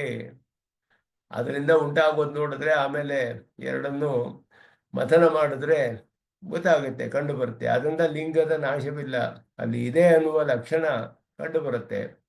ವನ್ನಿ ಕಂಡು ಬರದೆ ಹೋದ್ರು ಅದರ ಲಕ್ಷಣವು ಕಂಡು ಬರುತ್ತೆ. ಲಿಂಗವು ನಾಶವಾಗೋದಿಲ್ಲ ಅಂತ ಹೇಳಿದೆ ಇಲ್ಲಿ. ತದ್ವತ್ ಪ್ರಣವೇನ ಪರಮಾತ್ಮ ಶರೀರ ಭೂತೆ ಜೀವೆ ಶೋಧ್ಯಮಾನೆ. ಪರಮಾತ್ಮನ ಶರೀರನಾದ ಜೀವಾತ್ಮನು ಶೋಧಿಸಲ್ಪಡುವಾಗ ಪ್ರಣವದಿಂದ ಪೂರ್ವಂ ಅಪ್ರತೀತಸ್ಯ ಅಂತರ್ಯಾಮಿಣಃ, ಮೊದಲು ನಮಗೆ ತಿಳಿದು ಬರದೇ ಇರುವಂತಹ ಅಂತರ್ಯಾಮಿಯಾದ ಪರಮಾತ್ಮನ ಸೂಕ್ಷ್ಮ ವಸ್ತ್ರಾಂಚಲ ಅಂತರ್ಗತ ಮಾಣಿಕ್ಯವತ್ ಅಂತ ಹೇಳುದು. ಸೂಕ್ಷ್ಮವಾದ ವಸ್ತ್ರ, ಒಂದು ಸೂಕ್ಷ್ಮವಾದ ವಸ್ತ್ರದಲ್ಲಿ ಅದರ ಅಂಚಿನಲ್ಲಿ ಒಂದು ಮಾಣಿಕ್ಯವನ್ನ ಗಂಟು ಹಾಕಿದ್ರೆ ಅದರ ಒಳಗಡೆ ಇದ್ದರೆ ಅದರಲ್ಲಿ ಹೇಗೆ ಕಂಡು ಬರುತ್ತೋ, ಆ ವಸ್ತ್ರವನ್ನು ಬಿಚ್ಚಿದ್ರೆ ಆ ಮಾಣಿಕ್ಯವನ್ನು ನೋಡಬಹುದು. ಆ ರೀತಿ ಪ್ರತ್ಯಗಾತ್ಮ ವಸ್ತು ಅಂತರ್ಗತಸ್ಯ ಉಪಲಬ್ಧಿ ಭವತಿ. ಇದು ಉಪನಿಷತ್ ನಮಗೆ ತಿಳಿಸುತ್ತೆ. ಪ್ರಣವದಲ್ಲಿ ಅಕಾರ ಉಕಾರ ಮಕಾರಗಳಲ್ಲಿ ಮಕಾರನು ಅಕಾರನಿಗೆ ಶೇಷಭೂತನಾದವನು ಅನ್ನೋದು ಸ್ಪಷ್ಟವಾಗಿ ಹೇಳಲ್ಪಟ್ಟಿದೆ. ಆದ್ದರಿಂದ ಪ್ರಣವದಿಂದ ಅವನನ್ನ ಧ್ಯಾನ ಮಾಡಬೇಕು. ಪರಪ್ರಣವ ಅನ್ನುವುದು ಧ್ಯಾನಕ್ಕೆ ಸಾಧನವೂ ಆಗುತ್ತೆ. ಮಂತ್ರಕ್ಕೆ ಪರಮಾತ್ಮ ವಾಚಿಯಾದ್ದರಿಂದ ಪ್ರಣವ ಅದು ಮಂತ್ರದಂತೆ ಪ್ರಣವದಿಂದಲೇ ಜಪ ಮಾಡಬಹುದು. ಆ ಪ್ರಣವ ಅನ್ನೋದು ಧ್ಯಾನಕ್ಕೆ ನೇರವಾಗಿ ಉಪಕಾರಕವಾಗುತ್ತೆ. ಆ ಪ್ರಣವದಲ್ಲಿ ಪರಮಾತ್ಮನು ಅಡಗಿದ್ದಾನೆ ಅಂತ ಹೇಳಿದ್ರೆ ಅವನ ವಾಚಕ ಮತ್ತೆ ಧ್ಯಾನ ಸಾಧನ ಎರಡೂ ಇದೆ. ಪ್ರಣವಕ್ಕೆ ಎರಡೂ ಇರೋದ್ರಿಂದ ಪ್ರಣವದಿಂದ ಅಂತರ್ಯಾಮಿಯಾದ ಪರಮಾತ್ಮನನ್ನ ಸಾಕ್ಷಾತ್ಕಾರ ಮಾಡ್ಕೋಬಹುದು ಅದರ ಧ್ಯಾನದಿಂದ ಅಂತ ಇಲ್ಲಿ ಹೇಳಲ್ಪಟ್ಟಿದೆ. ಅದುವೇ ಮೊದಲು ಅಂತರ್ಯಾಮಿಯಾದ ಪರಮಾತ್ಮ ತಿಳಿದೇ ಹೋದ್ರು, ಪ್ರಣವದಿಂದ ಪ್ರತಿಪಾದ್ಯನಾದ ಅವನನ್ನ ಅದರ ಧ್ಯಾನದಿಂದ ತಿಳಿದುಕೊಳ್ಬಹುದು ಅನ್ನೋದು ಉಪನಿಷತ್ತು ನಮಗೆ ತಿಳಿಸುತ್ತೆ. ಆ ರೀತಿ ಅವನು ಗೂಢನಾಗಿ ಇದ್ದಾನೆ ಪರಮಾತ್ಮ ಅನ್ನೋದು ಇಲ್ಲಿ ಅರ್ಥ. ಅಲ್ಲಿ ಅರಣಿಯ ಒಂದು ಉದಾಹರಣೆಯನ್ನು ಕೊಟ್ಟು, ಅರಣಿಯಲ್ಲಿ ಹೇಗೆ ವನ್ಹಿ ನಮಗೆ ಪ್ರತ್ಯಕ್ಷವಾಗಿ ಕಂಡು ಬರದೆ ಹೋದ್ರು ಅದರ ಲಿಂಗಗಳೆಲ್ಲ ತಿಳಿದು ಬರುತ್ತೆ, ಎರಡು ಅರಣಿಯನ್ನು ಮಥನ ಮಾಡಿದ್ರೆ ನೋಡಬಹುದು ಅಂತ ಹೇಳಿ ಅದನ್ನು ಉಪನಿಷತ್ತು ಇಲ್ಲಿ ಅದಕ್ಕೆ ಲೌಕಿಕವಾದ ಉದಾಹರಣೆಯನ್ನು ಕೊಟ್ಟು ನಮಗೆ ಉಪದೇಶ ಮಾಡುತ್ತೆ ಉಪನಿಷತ್ತಿನಲ್ಲಿ. ತದ್ವಾ ಉಭಯಂ ಇತ್ಯತ್ರ ವಾ ಶಬ್ದ ಇವಾರ್ತೆ. ತದ್ವೋ ಭಯಂ ಅಂತ ಶ್ರುತಿಯಲ್ಲಿ ಮಂತ್ರದಲ್ಲಿ ಬರುವಾಗ ವಾ ಅನ್ನೋದು ಇವ, ತದ್ವತ್ ಅಂತ ಅರ್ಥ. ಇಲ್ಲಿ ತದ್ವತ್ ಉಭಯಂ ವೈ ಪ್ರಣವೇನ ದೇಹೇ ಹೇಳಲ್ಪಟ್ಟಿದೆ. ಆತ್ಮಾನಮರಣಿಂ ಕೃತ್ವ ಪ್ರಣವಂ ಚೋತ್ತರಾರಣಿಂ. ಹೇಗೆ ಧ್ಯಾನ ಮಾಡಬೇಕು ಅನ್ನೋದು ಕೂಡ ಇಲ್ಲಿ ಉಪನಿಷತ್ ತಿಳಿಸುತ್ತೆ. ಧ್ಯಾನ ನಿರ್ಮಥನ ಅಭ್ಯಾಸಾತ್ ದೇವಂ ಪಶ್ಯೇತ್ ನಿಗೂಢವತ್. ಆತ್ಮಾನಂ ಅರಣಿಂ ಕೃತ್ವ ಪ್ರಣವಂಚ ಉತ್ತರಾರಣಿ ಅಂದ್ರೆ ಮೇಲೆ ಕೆಳಗಡೆ ಒಂದು ಅರಣಿ ಮೇಲೆ ಒಂದು ಅರಣಿ ಎರಡನ್ನು ಇಟ್ಟುಕೊಂಡು ಮಥನ ಮಾಡಬೇಕು. ಆಗ ಅದರಿಂದ ವನ್ಹಿ ಉತ್ಪನ್ನವಾಗುತ್ತೆ, ಹೊಗೆ ಎಲ್ಲ ಬಂದು ವನ್ಹಿ ಉತ್ಪನ್ನವಾಗುತ್ತೆ. ಆ ರೀತಿ ಆ ಕೆಳಗಡೆ ಅರಣಿಯೇ ಜೀವಾತ್ಮ, ಮೇಲುಗಡೆ ಅರಣಿ ಅನ್ನೋದು ಪ್ರಣವ. ಆ ಜೀವಾತ್ಮರನ್ನ ಪ್ರಣವದಿಂದ ಉಜ್ಜಬೇಕು, ಅರಣಿಯನ್ನು ಉಜ್ಜೋ ಹಾಗೆ ಅಂತ ಹೇಳಿದೆ. ಧ್ಯಾನ ನಿರ್ಮಥನ ಅಭ್ಯಾಸ, ಧ್ಯಾನದಿಂದ ಮಥನ ಮಾಡಿ ಮತ್ತೆ ಮತ್ತೆ ಮತ್ತೆ ಮತ್ತೆ ಅಭ್ಯಾಸ ಅಂದರೆ ರಿಪೀಟೆಡ್ ಮತ್ತೆ ಮತ್ತೆ ಉಪಾಸನೆಯನ್ನು ಮಾಡಿದ್ರೆ ದೇವಂ ಪಶ್ಯೇತ್ ನಿಗೂಢವತ್. ಪರಮಾತ್ಮನ ಚಿಹ್ನೆಗಳೆಲ್ಲ ಕಂಡು ನಂತರ ಪರಮಾತ್ಮನ ಸಾಕ್ಷಾತ್ಕಾರ ಆಗುತ್ತೆ. ಇಲ್ಲಿ ಹೇಗೆ ಹೊಗೆ ಎಲ್ಲ ಬಂದು ನಂತರ ಬೆಂಕಿ ಬರುತ್ತೋ ಆ ರೀತಿ ಅದು ಕೂಡ ಮುಂದೆ ಮಂತ್ರದಲ್ಲಿ ಹೇಳಲ್ಪಟ್ಟಿದೆ. ಉಪಾಸನೆಯ ವಿಷಯವನ್ನೆಲ್ಲ ಇಲ್ಲಿ ಸ್ವಲ್ಪ ಯೋಗದ ವಿಷಯ ಬರುತ್ತೆ ಈ ಉಪನಿಷತ್ತಿನಲ್ಲಿ. ಅದನ್ನ ಇಲ್ಲಿ ಪ್ರಣವೇನ ಪ್ರಕಾಶ ಪ್ರಕಾರಮೇವ ದರ್ಶಯತಿ ಆತ್ಮಾನಮಿತಿ. ಹೇಗೆ ಪ್ರಕಾಶಿಸ್ತಾನೆ ಪರಮಾತ್ಮ ಪ್ರಣವದಿಂದ ಅನ್ನೋದನ್ನ ತಿಳಿಸುತ್ತೆ. ಸ್ವಾತ್ಮನಿ ಪ್ರಣವೇನ ಧ್ಯಾಯಮಾನೇ, ತನ್ನ ಮನಸ್ಸಿನಲ್ಲಿ ಧ್ಯಾನ ಮಾಡಬೇಕು ಪ್ರಣವದಿಂದ. ತದಂತರ್ಗತ ಆತ್ಮ ನಿಗೂಢವತ್ ಸ್ಥಿತ ಪ್ರಕಾಶತೆ ಇತ್ಯರ್ಥ. ಅವನು ಗೂಢನಾಗಿ ಒಳಗಡೆ ಇದ್ದಾನಲ್ಲ, ಅವನು ಸಾಕ್ಷಾತ್ಕಾರನಾಗ್ತಾನೆ, ಪರಮಾತ್ಮನ ಸಾಕ್ಷಾತ್ಕಾರವಾಗುತ್ತೆ ಅನ್ನೋದು ಇಲ್ಲಿ ತಿಳಿಸಲ್ಪಟ್ಟಿದೆ. ಧ್ಯಾನೇ ಮಂತ್ರ ಪ್ರದರ್ಶತೆ ವನ್ಯೇ ಇತಿ. ಧ್ಯಾನದಲ್ಲಿ ಹೇಳಬೇಕಾದ ಮಂತ್ರವು ಇದು. ಲಿಂಗನಾಶ ಲಿಂಗ ಅನುಪಲಂಬ ಅಂದ್ರು. ಲಿಂಗನಾಶ ಅಂತ ಹೇಳಿದ್ರೆ ನಾಶ ಅದರ್ಶನೆ ಅಂತ ಧಾತು. ಸಂಸ್ಕೃತದಲ್ಲಿ ನಾಶ ಅನ್ನುವ ಶಬ್ದಕ್ಕೆ ಅದರ್ಶನ ಅನ್ನುವ ಅರ್ಥ, ಕಂಡು ಬರದೇ ಇರೋದು ಅಂತ ಅರ್ಥ. ಸ್ವರೂಪ ನಾಶ ಅನ್ನೋ ಅರ್ಥವಲ್ಲ, ಕಂಡು ಬರದೇ ಇರೋದಕ್ಕೆ ನಾಶ ಅಂತ ಹೇಳಲ್ಪಟ್ಟಿದೆ. ಆದ್ದರಿಂದ ನಾಶ ಅದರ್ಶನೆ, ಲಿಂಗವು ಚಿಹ್ನೆ ಕಂಡು ಬರದೇ ಇರೋದು ಅಂತ ಅರ್ಥ. ಲಿಂಗನಾಶ ಅಂದರೆ ಅದು ಕಂಡು ಬರದೇ ಇರೋದಕ್ಕೆ, ಅದೇ ಕಂಡು ಬರೋಕ್ಕೆ ಚಿಹ್ನೆ ಇದೆ ಅಂತ ಅರ್ಥ. ಲಿಂಗನಾಶ ಅಂತ ಹೇಳಿದ್ರೆ ನಶ ದರ್ಶನೆ ಇತಿ ಧಾತು. ಸ ಭೂಯ ಏವ ಇತಿ. ಭೂಯ ಪಶ್ಚಾತ್ ಸಾಕ್ಷಾತ್ ವನ್ಯೇರೇವ. ಉಭಯಂ ದೇವಾತ್ಮ ತಚ್ಚಿಹ್ನಂಚ ಇತಿ ದ್ವಯಂ. ತದಭಿವ್ಯಕ್ತಿ ಪ್ರಾಚೀನಾನಿ ಚ ಚಿಹ್ನಾನಿ ಅಂತರಾಧ್ಯಾಯೇ ನೀಹಾರ ಧೂಮೇತಿ ಮಂತ್ರೇಣ ಗಣೇಶ್ಯತೆ. ಇದನ್ನು ಉತ್ತಮ ಸ್ವಾಮಿಗಳು ಹೇಳ್ತಾರೆ. ಪರಮಾತ್ಮನನ್ನು ಧ್ಯಾನ ಮಾಡುವಾಗ ಅವನ ಸಾಕ್ಷಾತ್ಕಾರವಾಕ್ಕೆ ಮೊದಲು ಬರುವಂತಹ ಚಿಹ್ನೆಗಳೆಲ್ಲ ಮುಂದೆ ಹೇಳಲ್ಪಡುತ್ತೆ ಮುಂದಿನ ಅಧ್ಯಾಯದಲ್ಲಿ ಅಂತ ಹೇಳಿಬಿಟ್ಟು. ಪಾಂಚಭೌತಿಕಸ್ಯ ದೇಹಸ್ಯ ಪ್ರಣವಾರ್ಥತ್ವ ಅಭಾವೇನ ಉತ್ತರಾರಣಿ ಸ್ಥಾನಾಪನ್ನ ಪ್ರಣವ ಮಧ್ಯಮಾನತ್ವ ಅಯೋಗಾತ್ ದೇಹ ಶಬ್ದ ಪರಮಾತ್ಮ ಶರೀರಭೂತ ಜೀವಾತ್ಮಪರ. ದೇಹವನ್ನ ಪ್ರಣವದಿಂದ ಮಥನ ಮಾಡೋದು ಅಂತ ಅರ್ಥವಲ್ಲ.